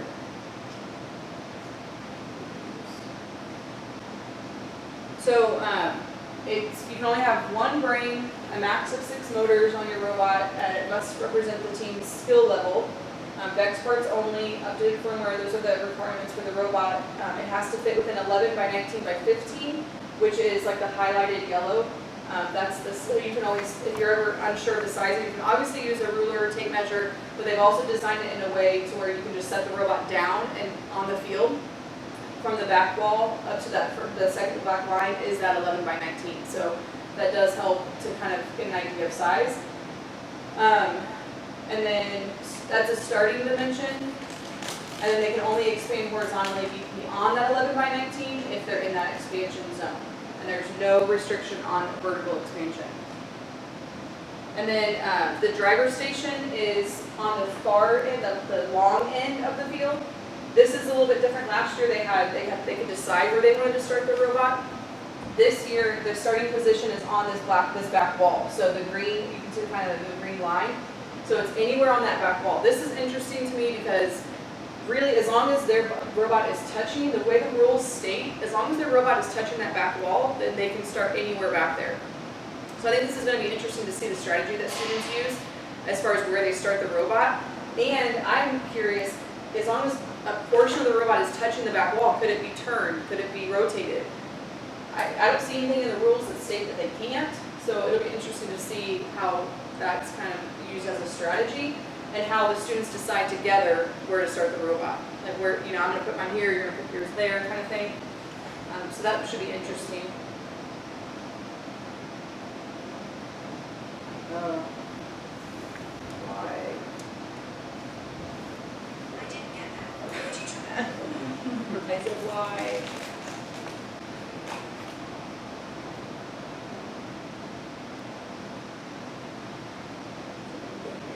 So you have 2 players and you have 2 robots, correct?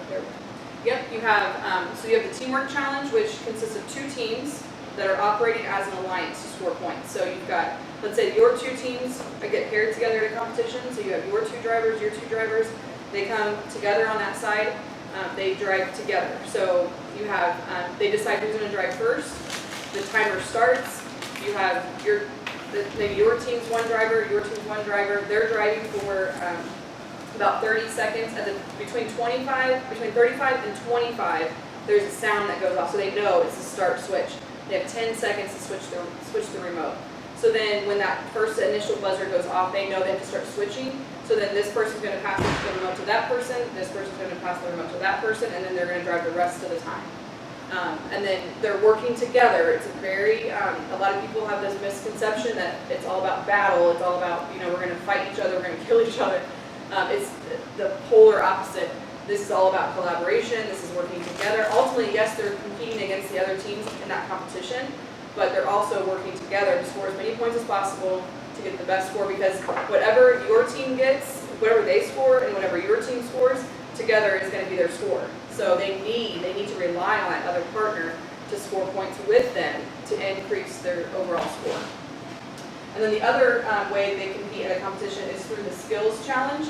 So this is both the driver and autonomous, so you saw this in the video. The robot skills challenge is, it's entirely driver controlled, so it's, the nice thing about the skills challenge is it gives, your team can do it completely by themselves, so there's no alliance partner. It gives them the opportunity to show what they can do in 1 minute without an alliance partner. So they've been practicing this they've done this in practice, so it allows them to have a score to represent what they can do by themselves without an alliance partner.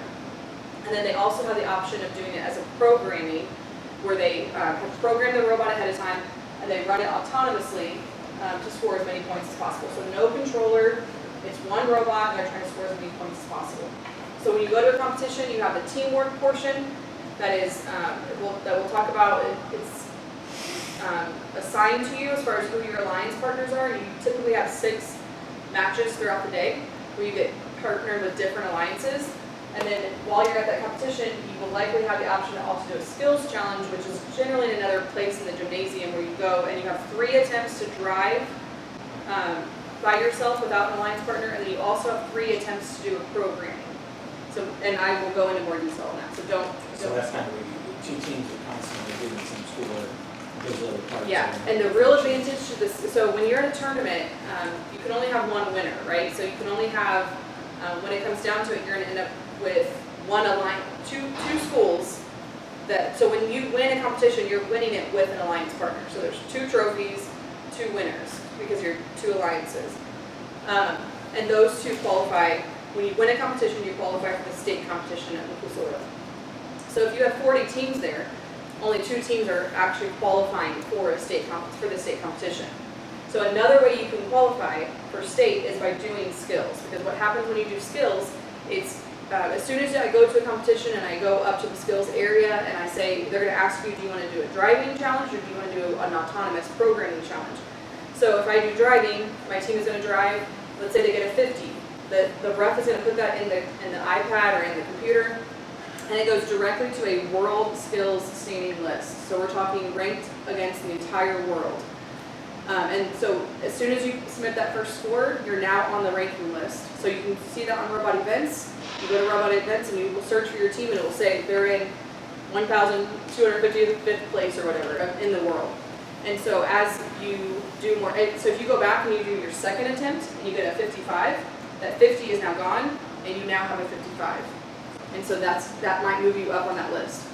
Then if you do a programming one, let's say you get a 20 in programming, now your score is 75 because they add your programming and they add your skills together. So that moves you up even further on the list because now you have a 75 instead of a 55. So those points don't go to the alliance points? No, they're two completely different. At a competition, you could get a trophy for being the top skills score. So the event partner will look at the skills for that day and say, this team got the highest skill score, here's your trophy. Doesn't qualify them for anything. It's just a trophy. But when it comes time for state, and all these teams have won these matches all across the state of Indiana, and then we have some really strong teams that might win 3 or 4, they're double qualifiers. And so what that does is it opens up more spots at state because we can only award spots when we win a competition or get an excellence award, which we can talk about that too. But so then it has these openings now. So then what we do as the event partner for state, we go to the skills list and we start pulling. It eliminates the ones that have already qualified, and now we can invite you to state because you have a high enough skills score. When I coached, every time I made it to state, we never won a competition. Every time I made it to state, it was from the skills list. So that's the importance of doing skills while you're at a competition. That was a lot, so. Do you use the same drivers, like for your teamwork challenge and your driver's skill challenge? Do you usually use the same driver because they're probably your stronger ones? Yes, generally. But then I would have programmers that would be like their wheelhouse. Like, let me just program. Like, that's all I want to do. So then their moment to shine would be during skills. They do the autonomous challenge. They've been working for weeks or months, like perfecting it, and they have 3 attempts while they're at that competition. And so they would use all 3 attempts to run the program to get as many points as possible. So generally that would be usually a non-driver. Usually my programmer would not be a strong driver. In some cases they are, it just depends on your students. But generally my programmer would be the one that, and I want all my students to know how to program. So but you obviously have some that kind of rise to the surface. Like that is what they love, that's what they're passionate about. And I would have some that hated driving. I would force them to make them. Like, your parents are here to watch you, just drive this one time. You know, like they just didn't like it. They don't like the attention, they don't like the pressure, they just want to be behind the scenes. So it's just every kid is very different. So I think just like in the classroom, you get to know their personalities and what their strengths and weaknesses are, and help them, help strengthen their weaknesses and then maximize the strengths as well. So Do the skills change from match to match, or are they always the same? well, they're doing the exact same game. So they all scoring Okay, so that the skills is Yes. still just trying to all the scoring that I just went over is the exact same thing for skills. Okay, Yep. It's consistent through the whole season. which is what you're interested Yep. If you won a competition, you know you made it to state. If you didn't win a competition, when did the skills? Not when until does that let March. people know? Like March, yeah. Beginning of Like March? a week before? or- It'll be like, we need to find out from Randy Decker when our last competition will, because in the past, you could have competitions up until the last Saturday of February. But Okay. this year, our state competition is later. It's until March 25th. So we're gonna try to extend that and let people compete later so that they don't have to be done by the end of February. And that gives us more time to be able to invite off the skills list, because in the past, I might call you and be like, I need you to register. I need you to register by 5 o'clock today, because you qualified. So there are definitely situations, because what will happen is I'll go to the next, and this is part of my job, this is what I do. I have to see who's next, call them. If they say no, then I have to call the next one. If they say no, I have to call the next. Because some people, they're like, no, we're not interested. Like, maybe the school board won't allow it, or maybe the principal won't allow it. Well, in So- that case, it may be too late. And sometimes it Because is you gotta too have late. school board approval. Yeah, exactly. Sometimes they'll say, So the trick is when you go to the school board, have all the dates on there, have the state date on there, and just already get the approval at the beginning of the year, so that if you do make it, it's already approved. takes it from our spring break. Is it really? Well, and that was the issue with, we had that issue with Worlds this past year, because it was the beginning of April, and we had teams that were on spring break. Yeah. So, I mean, and they range, it's impossible because they range so much. And we wanted it to be earlier in March, but we're competing with NCAA and, Yeah, it depends on where you go. is it called? It's an NFL thing. Yeah. Well, the combine, Combine. Yeah, so I don't know why they don't give us priority, but, it's, because so, they make money off of it. yeah, I know. Eventually we'll take priority, and they'll be, NCAA will be scheduling around us, but right now, we'll just schedule around. Okay, so quick chart to kind of break it down in case, just to make sure it's a visual for you. Teamwork challenge is one alliance on one field made up of 2 teams.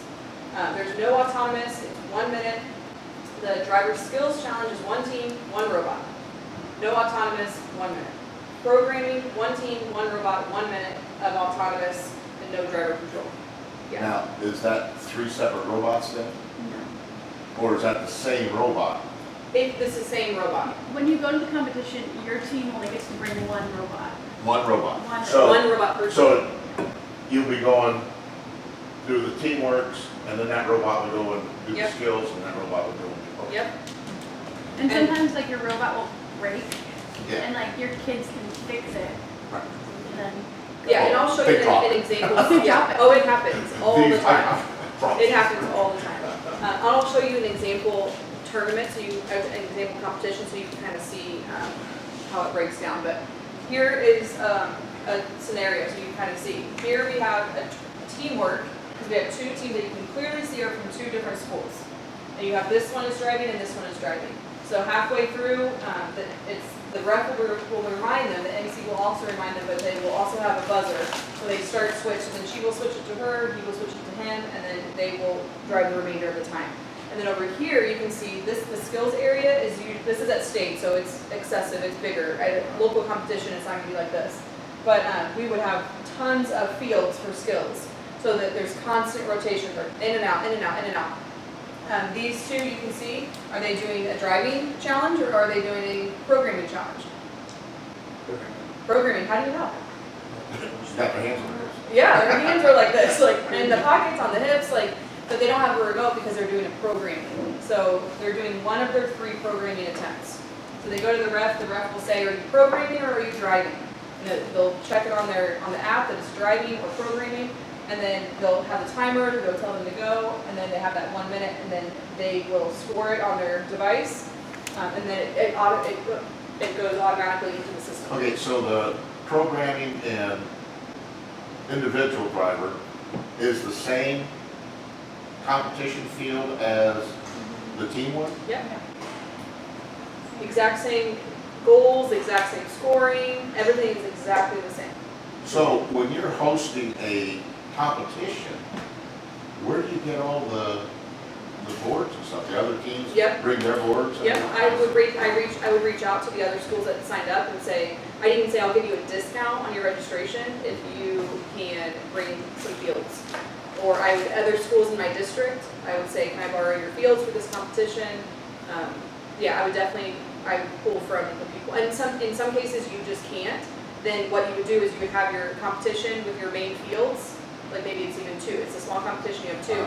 You take a break for lunch/skills, and you use those exact same fields for skills. For skills. Yep, and you just break it up that way. And you said they get 3 attempts Yep. for each of the skills. Yep. So the autonomous is 3? Yep. Do they have to do them one right after another? Nope, they actually usually can't. It's usually required to get back in line. Okay. Especially if there's a long line, they definitely have to get back in line. If there's no line, then the ref can make that executive So decision to if say, go ahead and If do they're it. trying something and something doesn't work, they can go back to the pit. Yep, Try to exactly. tweak it and then come back and do it. Yep, exactly. Teamwork's the same way, so you said about 6. It's usually 6, You just yeah. take the highest score every time you So get so many it's- points, and the next time you get more points, it's different. They're cumulative, so they all combine together to get a winner at the end. The lowest score drops off. So generally, yeah, so generally the lowest. You're not 6 aligning schools, you're one school. So you're getting paired with 6 different alliances, Okay. and you are combining all those scores together to get an overall score. So how do you get 2 teams if you had different schools? I mean, So then for the finals, so like at the end, once all 6 have been done for everybody, then they're ranked, this is the, So only one school is going to win. so then what, no, 2 schools. So then what happens is, they'll say like the top 12 go into the finals. So then those top 12 schools, sometimes the other ones will just leave, like once they know they're not in the finals, we always encourage them to stay and cheer on people, but a lot of people just leave them out. And usually it's top 12, and the event partner gets to decide how many go into the finals. Sometimes if they want it depends on the number the total number of teams that are there. But generally, the most common thing is 12. So then those 12, what happens is they get paired, so that they go backwards. So team that's in 12th and 11th are paired together as an alliance, 10th and 9th are an alliance, and so on and so forth. And then those two bottom alliances that are scored the lowest, they go first, and then it's score to beat. So then the next two go, they have to beat that score to win. They have to beat that score to win. So then the highest score wins. So that's where you get your 2 teams. That's where you get your And it's two what- winning teams. Yeah. So the 6 are the elimination part, and then the final. Yep. This is what a competition might look like. It's used generally in a gymnasium, not always, it just depends on the school, but you would see, like you would come in initially and you would check in to let them know that you're there, because you can't start a competition until you have all teams present. So you would want to let them, it'd be obvious like where the check-in is. You let them know that you're there, they check you in, then you would go and find your pit area. So the pits are generally, sometimes they're in the gymnasium with the competition, but they're usually like in a cafeteria or in the hallway or in another room. But the pit area is generally just like an 8-foot table and a couple chairs, and that's per team. So if you're bringing 3 teams, you're gonna have 3 pit areas. They're going to be labeled by your team number, so you can find them. They put them in order, so it's easy to find them. And then that's when kind of your spot for the day. So that's when I refer to like a pit parent. That pit parent would stay in that pit with them, make sure that they're staying on task, that they're finding their alliance partner, and that they're on time to their competition and all that kind of stuff. So then they would a lot of times have like a practice field there for you, and then they'll have a charging station so they can charge batteries. And then once they have been checked in, you want to get inspected. So every single competition, every robot has to be inspected. They have to pass inspection in order to compete. So there is, I'll show it to you in a minute, but a sheet that says exactly how the robot, like the sheet they use to inspect it. So you want to show that to your students ahead of time so there's no surprise. Because it would be devastating for them to work on a robot for so long, go to a competition and not pass inspection. It can be very devastating for a child. So it helps if you are proactive and you show them what the requirements are. It's like what I named off earlier, the one brain, the no more than 6 motors, the dimensions of the robot, all of those things. So they'll check it off that it's been inspected, and then you'll start hearing announcements about when we're going to start, and then they'll have a team. They'll have a big meeting, and you can kind of see like everyone's listening to this meeting. It's the driver's meeting. They're going over everything for the day, explaining everything. And then you'll have like a skills area, but sometimes it is built into the competition. Just depends on how many fields that the school has. You'll have this admin table up here. You can see where the banners are. That's where the tournament manager. That's where they keep track of the time and the scores. And then the judging, sometimes you'll have a judging area, but generally we've been moving more to a informal judging format. So most competitions will have judges that come to the pit areas to ask your students questions. When they do that, you don't want to be a part of that. You want it to be 100% student-led. You want them answering those questions. And it's just to confirm that they did it by themselves. And then they're also looking to give out different judged awards. So there's a specific judge award that maybe you weren't performing that well in the competition, but you had a great attitude, your teamwork. So judges will give out awards like that. They're not qualifying awards, but it means a lot to them to be recognized. They don't get points or anything. No points or anything. They might ask to look at their engineering notebook. So when you go to a competition, you want to make sure they take their notebook with them. So that pretty much breaks down what a competition looks like. Once all the teams are checked in, they've all been inspected, you're ready to start the competition, then the match list is compiled. So in the software, the event partner says, okay, everyone's here, everyone's been inspected, and then it will automatically generate a team match list. So it has the match number, it has what field that match will take place on, what time it should take place, and the 2 alliance teams for that match. So what happens is the event partner will print these out and make them available to the coaches. You can also access it on the mobile app. It's called Vex Via. It's really nice to follow because it's current. It's you don't have to have paper. You can just have it on your phone. And then generally the coach or even sometimes I have a student go through and highlight all of the team matches. So if, let's say for example, we were 2-2-2-2-D, the team would go through and highlight, okay, we have match 3 at 9:02, and our alliance partner is 9848229, whatever that is. And then they would know in advance, if they have time, they can go and find that team, because in the pit area, they're all numbered. They can find that team and say, hey, our first match is together, do you want to practice together? Do you want to strategize together? Do you want to look at what what our plan is? What can your robot do? This is what my robot can do. Let's get a plan together on how we want to do this. And then this is all very condensed, so don't panic. You usually have a lot more time in between matches, but for it to fit on one page, I had to condense it down. And then let's say there's 20 more minutes before the next one, then that might be enough time to go do a skills run really fast. So hey, the line's not long at skills, let's run over there and do a skills challenge really fast. And then so generally there are 6, like I said, this is very condensed because I wanted to fit it all on one page. But it's really important that you follow the match number and not the time, because sometimes the event will run behind schedule or ahead of schedule, and so it's really important that you follow the match schedule, and there'll be monitors at the event that will say, okay, we're on match 5, we're on match 6. So you want to teach your kids to really focus on the match numbers as opposed to the times, because they're not always accurate. And then the queuing, there's a queuing area where they go and they line up. So the queuing is generally, in this picture it's right here, but it's generally, so they would queue here, which means they would line up, it kind of like in baseball, like you're on deck, you're in the hole, and so they're always ready, so the competition can constantly move on time, because it's every minute counts at a competition, so the last thing you want is to be late to inspect, or late to the queuing line. It's very stressful for everybody. This is where robots get dropped, because they're ready to get there on time. So that's another reason why I utilize pit parents, to make sure that my kids are getting to the queuing line on time. And then my only role can just be encouraging them, watching them, coaching them. I can just focus on that as opposed to running around making sure that they're all there on time. But that was because I had 10 teams. Okay, so here is an example. We're going to follow team 1. So let's say it says round 1, that's like match 1. So match 1, I'm team 1, and I'm paired with team 2, and together we got 20 points.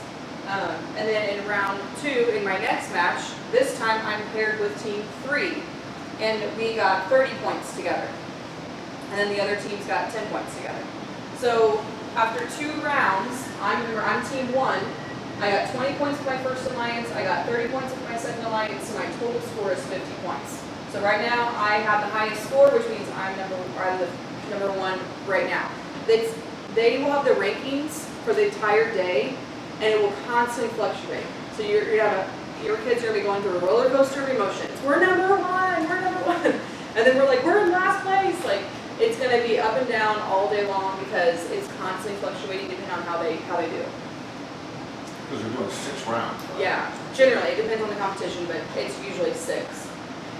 This is just a sample agenda. In robot events, when you're looking for a competition, there's an agenda tab, so you can kind of see what their agenda is, to see if that time frame will work for you.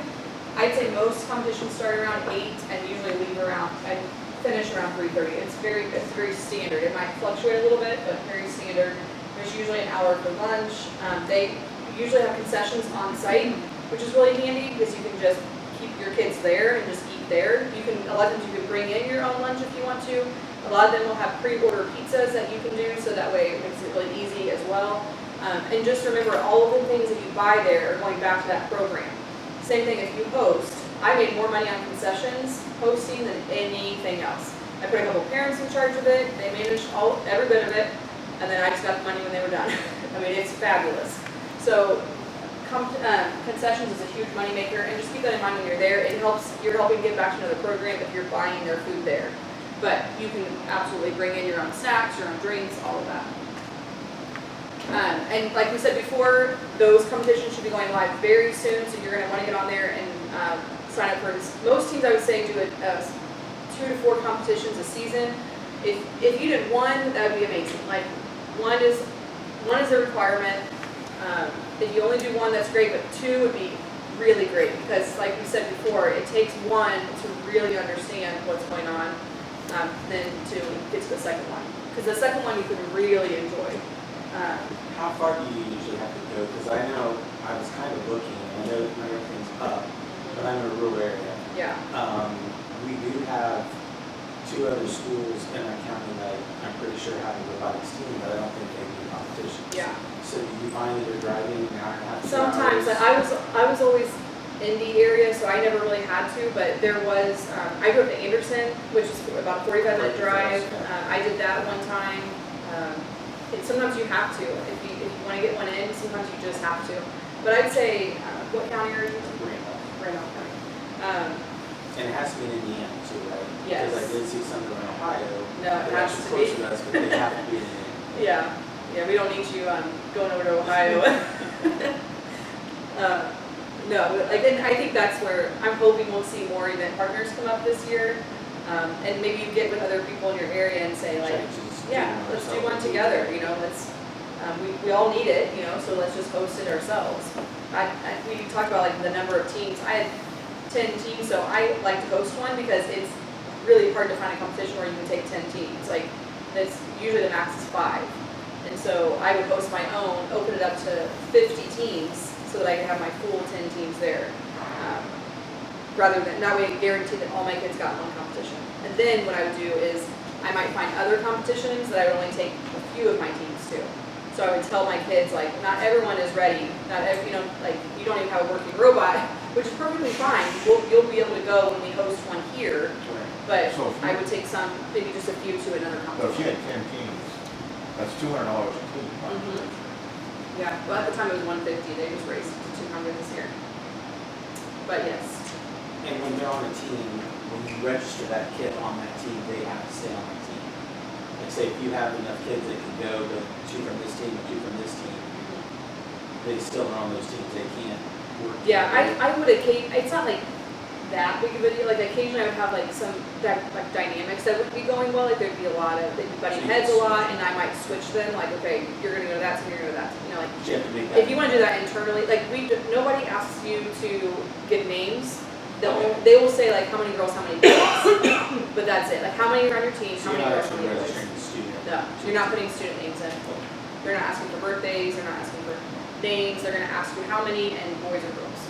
And that's just for REC's Well, I'm data. just thinking from the beginning, never having done this, the skill levels are probably gonna be all here, Yeah. they can change quickly. Mhm. And if they do, then you might move some kids Yeah. to make a better team. Yeah, now, once you qualify for state, you wanna That's- stick with that team, because unless you have an illness or something, an emergency or something like that, you wanna stick with that same Okay. team. So during the season, you can really switch them up however you want to, but Yeah, then you once really you qualify, then You those should- are the kids. Yeah, I that think will that's be the fair qualified thing for to state. do, yeah. But there's a lot of value in working through those problems, you know, like, I mean, I only do that in an extreme case, like, I would make them figure it out, like, we would have little meetings together, and we would, like, navigate, like, this is how I'm feeling, like, I mean, we had some serious family meetings, like, to try to work through it. I think there was only 1, maybe 2 cases where I was like, okay, I've gotta make this switch, because everyone is unhappy. And that does happen, but number 1 priority would be to help them work through it, you know, make it work. I wouldn't use it a lot for strategy purposes, you know, because the goal is for them to learn how to work together, and, yeah. Okay, so there's a video link there for you that you can view later on how to sign up for a competition, so if you have any questions on that, you can watch that video. I'm gonna try to go really fast. All competitions can be found at robotevents.com. There's an example there for you, so you can kind of see what it looks like. I would normally go into it, but for the sake of time, I'm gonna skip over it, and you can go back to that later. I don't know if I have time for this, but it's really worth it. Maybe I'll fast forward a little bit. Okay, so this was at Worlds several years ago, at the World Competition, and the team here in the blue headbands, they're from Napanee, Indiana. Anybody near Napanee? Or familiar? Not from Napanee. Okay, Amish country, you know. There were like 12 teams in the finals, and 10 of them were from China, and 2 were from Napanee, Indiana. Just very small town. Like Jake Simons is the coach. He's going to be leading one of our advanced coaches sessions this afternoon. Just a rock star coach. Very similar to what I was as far as building the program in his district from like very few teams to, he has one of the biggest programs in the state now. But I wanted to show you this because they are paired with this team from China. You'll see in the video that they were in a good position to win the whole thing. And there was a mistake that happened, a mistake that China made that they could not come back from. And I want you to see what they do at the end when this happens.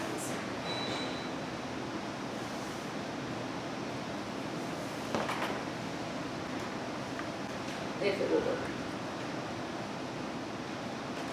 Why doesn't every home in the U.S. have solar panels? The number one reason is not about sunlight or weather or even politics. Back to elementary school, the Hubble division. This is how big the world is. A team from Indiana on the Toyota field. Stephanie, tell us about these. I'm gonna fast forward. All right, thank you, Paul, from Napanee, Indiana. How did they get there? Are you guys Yeah. ready? Where was it held? This is in Kentucky. Louisville. All right, let's keep things up in 3, 2, 1, go! All right, these kids are pro. They're calm, cool, and collected over here. Little lights mean nothing to them. They're just focused on their robots. We are 10 seconds into Everything's this going match. great at this point. They've dragged a bunch of hugs over Exactly from as the they other side of the practiced. field. We're currently standing with 6 low-scored hugs, 1 high-scored hug, and 1 high-scored bonus hug. 36 seconds left in this match. The remaining hugs have made their way. So they have stacked all of these over here. This blue robot is the Napanee robot. Science Museum 2 adds an additional 2 low-scoring hugs. 24 seconds left in this match. The bonus hug is still on the structure. We'll have to see if they go back to get it later. 17 seconds left in this match. So The bonus China hug has loses been this knocked hub. off of the structure. We have 10 seconds left. Let's see if they have enough time. And then knocks Our pyramid gets Napanee, knocked his over. robot. 6 seconds left in this match. It looks like our robots are going to go to hang. We have 1 connected. We have... Okay, watch what Napanee does at the end. They know. My goodness. High five. They know that it's their fault that they lost this. They know that they just lost this whole competition. So tell us what you thought about this Because they match. knocked their cones down. Yep. And so they knew they were on track to win. And when they knocked those over, they knew that their chances were over. And they, as a child, they could have thrown a fit. They could have been really mad. They could have turned their backs and said, "This, you lost this for us." But they turned and they gave them a high five. And that's what we want for Indiana teams. We call it gracious professionalism.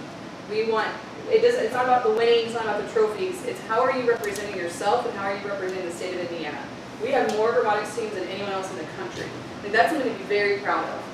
But it's not just the numbers. Like, we want to be the students, the teams that are having the gracious professionalism, that are at the end high-fiving, fist bumping, whatever it may be, to say, good job. Like, that didn't go the way we wanted it to go.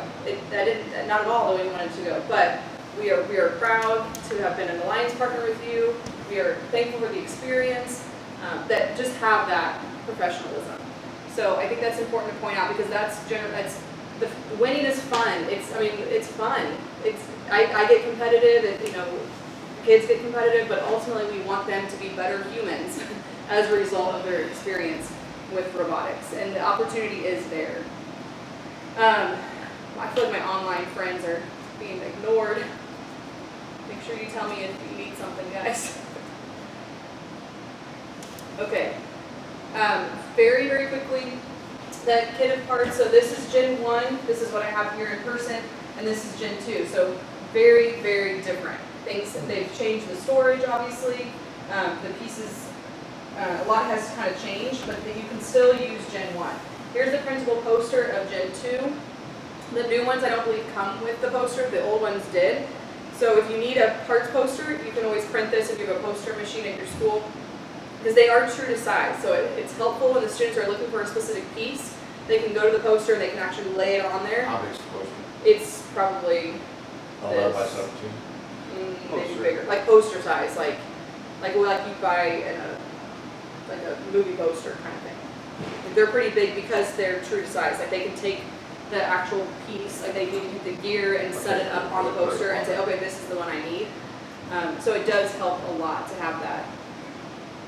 You could also switch to communal parts. So as my program got bigger, having the individual kits was not conducive anymore. So I started combining all the parts together. So then they would just, each team would have their own brain, their own remote, but then they would go to the parts to get what they needed. So that's something you could consider. It does help a lot, and it helps for cleanup, that they can put all the pieces back where they belong. So that's something to consider as well. This is from many years ago. This is George walking through the super kit, like every single component of the super kit. Granted, this is Gen 1, so it may or may not be helpful to you, but it is here for you. We'll probably have to make a new one once we get a Gen 2 kit so that we can have that for you guys as well. But that, all the pieces are very, very, like they're all the same. It's more the motorized pieces that have changed, the motors, the brain, the remote. Those things have changed a little bit, and I'll show you how. But You know how you can purchase competition upgrade kit? You You can have can. a regular one. you can. So we purchased some, and they're all sorts of different colors Yep. compared to the gray. Yeah, Are the newer kits all different sorts of different colors? yeah. That's So the newer kit. the newer kit has more, I think it has the different shades of gray and the blue. Even beams were different colors. Like The major Different the lengths. major beams. The major On the beams. parts poster, it shows, and I haven't actually had my hands on a Gen 2 kit yet, so I can't tell you for sure. I wonder But it looks like this It is looks the like colors. it's gray from there, but ours if, are. no, it might be Vex Go you're thinking Oh, of. Vex Go. No, That's- not Vex Go. it's not? No, Because this shows that they're gray. Yeah, they're, It the does. new, But the new you- kits but are your, gray. your angles are different, are different colors now. Yeah. Because in mine, all the angles are the exact same color. Yeah. So the kids don't know which Ours ones are like really lots of different colors, like you get these kind of beams are. And you can these order kind of them in different beams. colors, I know, yeah. but I've never seen the standard kit coming like that. So I'm We not just sure. ordered them, I don't know, last 2 months, maybe. Huh. So you can order particular pieces, You like if you can. find you're missing like Yep. certain things. You can, what was that? Can you print them? Certain ones you can 3D print. I think the one that you can 3D print for your robot is your license plate. I don't think you're allowed to 3D print any of the, I could be wrong, but as far as I know, there is a link to like illegal and legal parts, so that I'm sure that would be on there. And it would be in the game manual as well.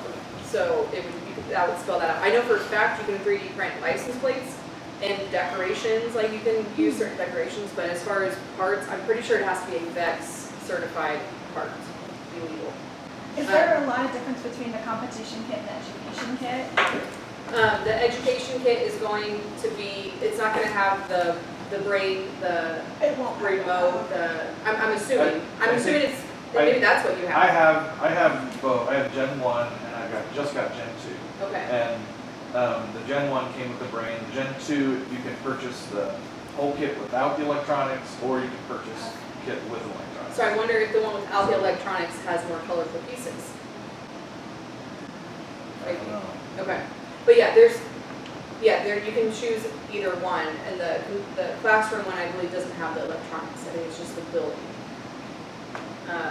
This is the controller, so this is the new Gen 2 controller, and this is the Gen 1, so you can see, like, they're very, very similar, there's hardly any difference. The only real difference is this radio is now built in, so for Gen 2, which is wonderful, because if, I used to have kids that would like force these things out, and it breaks them. Like you have to unscrew the back to be able to take this out. So now they are built in, so now it's Bluetooth as opposed to having to connect with the radio and calibrate it. So the new ones don't have this. The Gen 1 have the radio, the Gen 2 have it built in. So you don't have to worry about having the radios. The brain, that's last year, that's the Gen 1, I'm sorry. That's the Gen 2. Gen 1 is, again, just has the radio, so now it has it built in. So that's the only difference with those. And I've been told the batteries are a little bit different, so they don't charge, Gen 1, they charge on the port.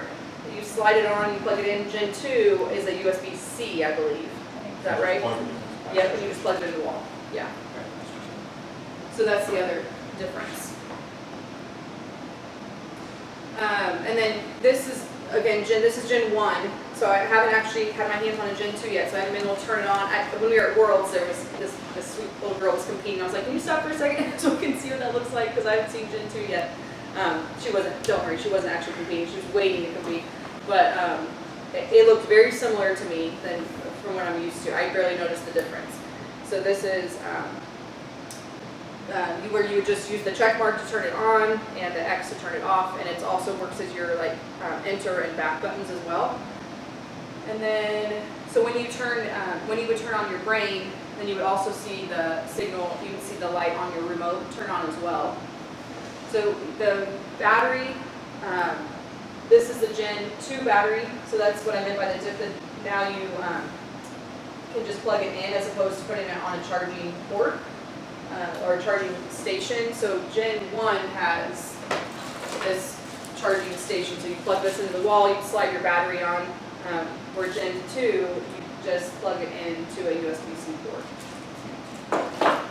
And then the remote control battery, I think as far as I know, they're the same for Gen 2. They are located on the inside, so you have to unscrew the back. You hardly ever have to charge it doesn't die very often, but then you charge it by plugging it into USB-C port. You can plug it into your computer or into the wall to charge it. There's no reason to take the battery out unless you're replacing it altogether. Otherwise, you can just plug in the remote to charge it. The Vex USB to micro. This was used with Gen 1 to update the brain, but it sounds like now with the Gen 2, you don't have to update it anymore because it does, it has the internal update that you would update through the Vex coding website, is what I understand. This is still new for me, so I could be wrong, but this cord comes with Gen 1. I'm not sure if it comes with Gen 2. Has anybody seen this with Gen 2? Have you seen this cord? It's just a standard USB to micro. I'm sure you probably have some lying around. So when you're charging your controller, you can charge it in the wall or the computer. And then the new Gen 2, you could get something like this, where you could just plug in the USBs and put it in one outlet if you had more than one. But it has to be plugged into a USB outlet and then into the wall. The smart cables, most kids don't know what to do with these because they've never seen a phone connected to a wall before, so they don't understand they have to push and then pull. So you'll see a lot of these break because they'll just force them out. So you kind of have to take the time to explain to them that you have to push and then pull, and then this connects your motors and your sensors to the brain. The motor, from what I can tell, looks pretty much exactly the same on Gen 2. This is what a motor looks like. These are your beams, so you have your 1x beams, so we call them 1x's because it's just 1 by however many. And then the 2x beams because it's 2 by however many. And then the 4x beams because they're 4x's. 4x, and then you have different ones. And then the pin connectors, you have 1x1s, which is the shortest ones, so 1x1, a 1x2, which is short and then tall, and then a 2x2, which is tall and tall. I guess it's the best way to describe it. But there's 3 different sizes of pins. The corner beams come in all different sizes. The standoffs come in all different lengths. The shafts and axles, you have the metal ones and you have the plastic ones. I know with Vex Go, they went to all metal, and I heard a rumor that Gen 2 went to all metal with color coded. Has anybody confirmed that? I've seen little rings there Yes. on the ends of those with better color. Yes. So they did that in Vex Go, and then Vex IQ was like, this is really helpful because it was difficult sometimes to know the length of them and know which one. So they now put a little color code on them, so that helps with the directions. So the kids don't have to question it. They know. I used to spend so much time helping them find the right metal shaft, so much time. So the color will help a lot because in the instructions it'll show the green one or the red one, and they'll know that's the one they need.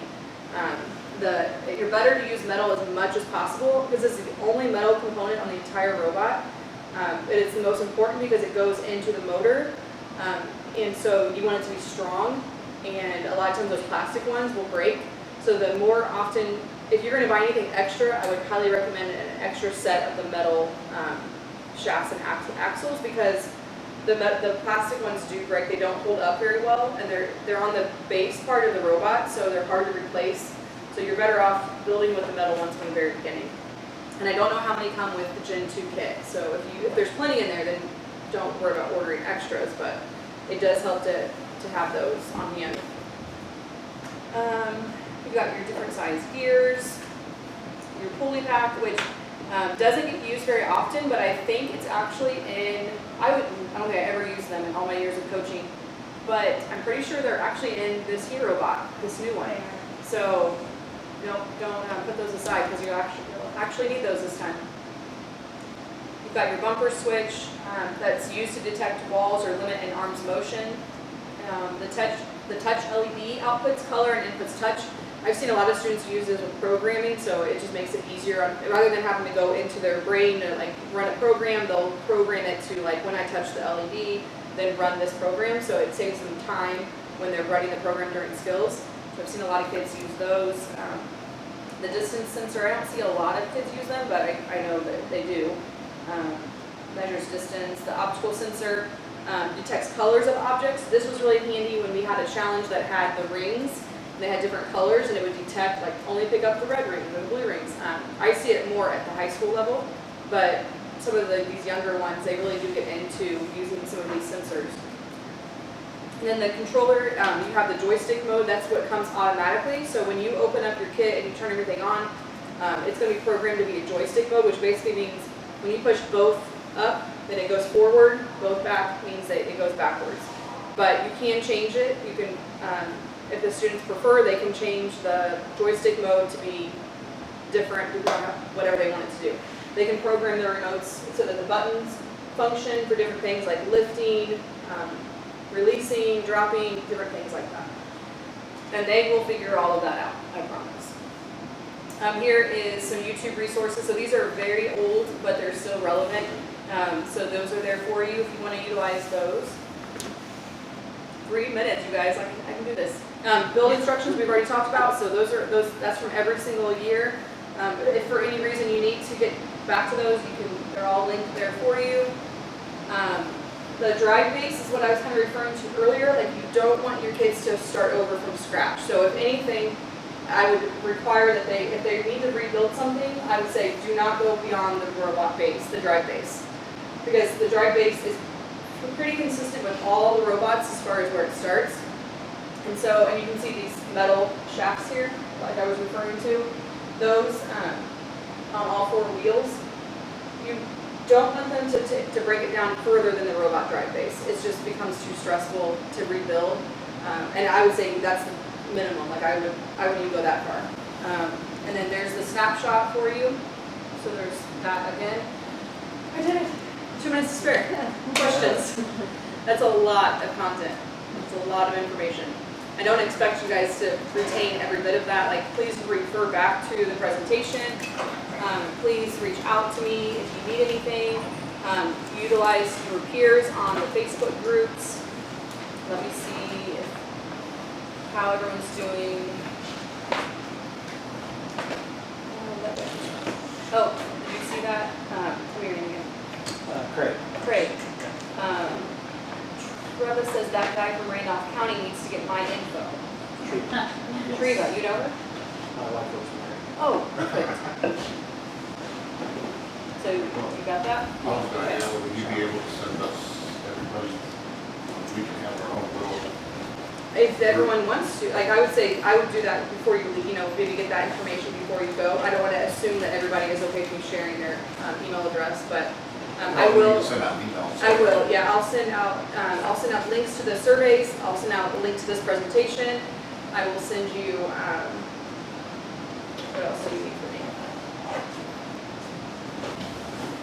I'll just send you after this. I'll send you. On the website, it already has schools that have teams, right? Did I see that? They already have maps on it. The robot map.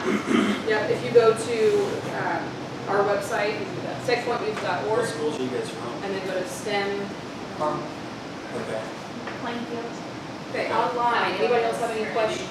Okay, so most are Guys in were the awesome. schools. I know that was a lot of information. I'm from Columbus. You're from where? Columbus. Yeah, of course, south.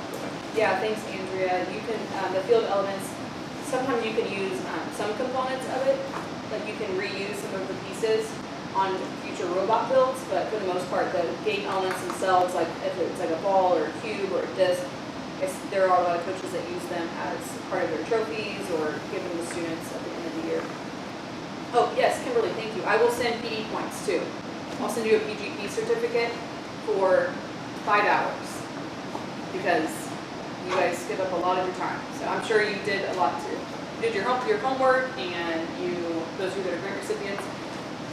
But I know you did a lot of your time is not recognized. So I will make it a 5-hour PGP certificate. What did you say was on here? Robot resources on the website. Oh, the checkpoint, Yep, STEM program at the very top. oh, the STEM program? Yep, and then robotics. Robot. Yeah, if anyone is online, if you want to share your email, you're welcome to. If anybody wants to connect with anyone. And I just want to thank you guys so much for your willingness to take this journey. I promise you won't regret it. You might have times where you're feeling overwhelmed and stressed, but don't mistake that for a regret. It's not a regret.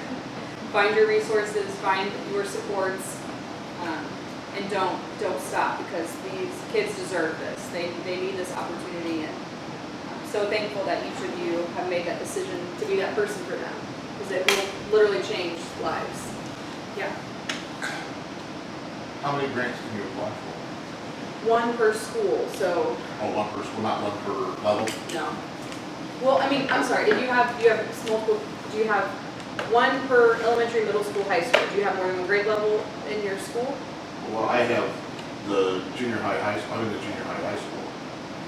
So, and you got a grant for the junior high? I got a grant for the So junior high. you can apply for a grant for the high school? For the high school. Yeah. Yeah. Now, with the high school one, get the other robot then? Yes. Right. Yeah, they would get the robot kit for the VRC, the metal pieces. Very, Same And the process we registration. wanted to try to do if you want to use any of the resources that are in there. Just looking at the STEM stuff, I think. Bring out the stuff So have you you need to register. I have not yet. Like we have, it's all one competition, they just do their teams are different. Yeah, so some will be blended, so when you go on robot events, when they start popping up, you'll see that some say blended, and it means that they can have elementary and middle school in that competition, because they're all doing IQ. And then others will say elementary only, or middle school. And sometimes when it says blended, they will do, like they'll come all together. And then sometimes they'll do it separate, like they'll be there, but they'll run it separately. That's what it's, yeah, this don't, yeah. They didn't even look at your just. Exactly. Because they're all doing the exact same thing. And sometimes they will do a blended, one year it's one that's blended, where I had my elementary team with parents like, well, I found some people that did it, so. they do, they really do. And it's a little risky for the junior high, because they're taking a risk by, look at, like, that's elementary, because they don't know how many robots you're gonna get. I don't know which, I mean, there's 4 on here. Yeah, you could potentially be paired with Exactly what 15. that's. And one year my son was in middle school, he got paired with their elementary team, like 2nd grade, never done it before, and it's a learning opportunity. It's, yeah, that didn't go the way you wanted it to, but you know, like that's part of it. But I'd be happy to do it. Because there's literally random, they're in the world, they get recruited, you know, like right with that team, like it doesn't work that way. Thank you. I see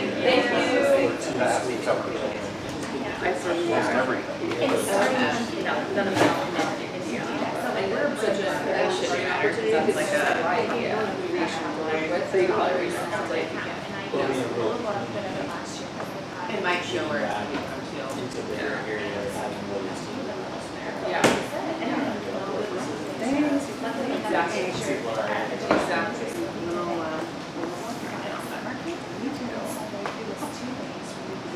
Thank you, Jamie. You're welcome. Good luck this year. Let me know if you need any help. Thank you. Yeah.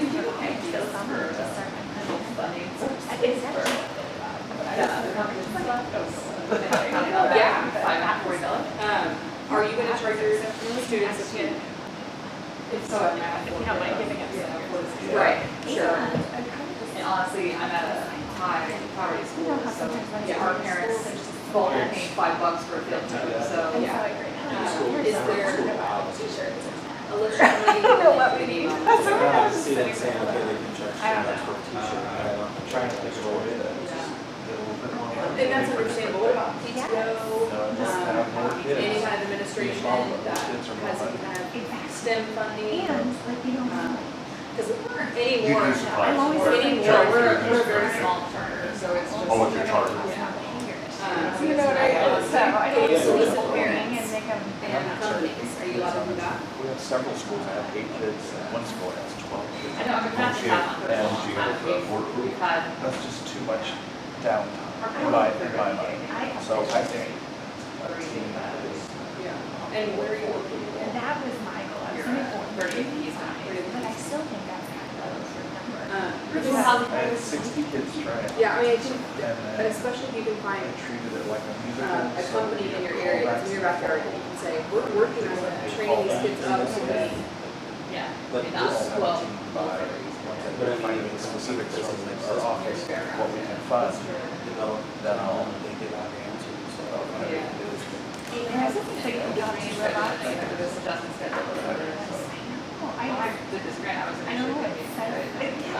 It has a name, but I'm not. Where do you store the field? Like it takes 10 minutes to put up the field, but if you want to attach all the elements that The go with the minute field, by that's another and actually have a robot. 20 minutes. We don't have like students on the team. No. Practice hours. Oh, Like I built It's the enormous. yellow part and the purple part. Build a like, robot I have within volunteers. probably 2 practices. Oh, really? Oh, I mean, yeah. like, Even with the. I've done it from like 12. If they've ever built a Lego So I set, mean, it took me that many hours. Which just to, part? I like, had kids. The release, when the Yes, release the pieces. release one, and then the one And I had that some kids took 2 weeks ago. But I also know. So, it was They're like, the great, ones- I'm not very experienced, so it's not tell me that. So, Right now, you'd rather just having a girls team. It took But, me you forever. know, and you all know, I was doing is Yeah, building those are it. the hard, but It's very see, fun, and I it's have very one, exciting. like, I mean, the my team of 2, like, I have but a boys if also we're 2, you know, girls, so I don't Yes, have. they don't get So, I'm supposed to have a story supplies there. Will you use your Well, passion? yeah, We have no extra room. Only get one. So, I don't know where. well, but again, that's just a sign for different things. Train up kids to build And, it. you know, Yeah. okay, You have to build you're it, take it down, and You're the notebook keeper. if you attach all So the whatever you field guys are elements, doing, you you're have right. to practice We're doing this, we're doing this. putting other things down. You know, and it's Hopefully the this one- designer thing, you know, he's What drawing. did you layer? Put the How floor? Right now things it's just go on the together, floor. they're I going might down. eventually But get like again, something those more kids have to green, like like, doing I'm just gonna do it with money, because like right now I run less than robotics. So Or what you I do almost is say, think okay, that this one doesn't seem like it's gonna be hard these 2 to days, like, I mean, this if is you your- could even, I don't know, if it was these in 2 your days, you're floor going up, back. like see how that one is? And you could just 2 remove days, it. that's 2 different kids to go Yeah, back. it's like a 4x8. And they're Because I different mean, it kids. looks pretty cute, I mean, I would say it's Maybe similar. that's, You know, that's so it's kind of, 6 So, by 8. if you found a place that you could just store your field flag, I think you could get a Rubbermaid or a box, and you can just pop off those taller pieces. And then, I think, then it wouldn't take you that long to put your field together, but, I mean, that's still, you have to have wall space. That's a field right there. Is that a, no, I don't know, it just seems Is that a- similar to the size. It though, does but seem I'm similar to sure, size. So, I don't know. How big's your classroom? It's a pretty, I got a good sized room. So that's good. What grade do you teach? Or what do you STEM. teach? STEM. STEM, oh, okay.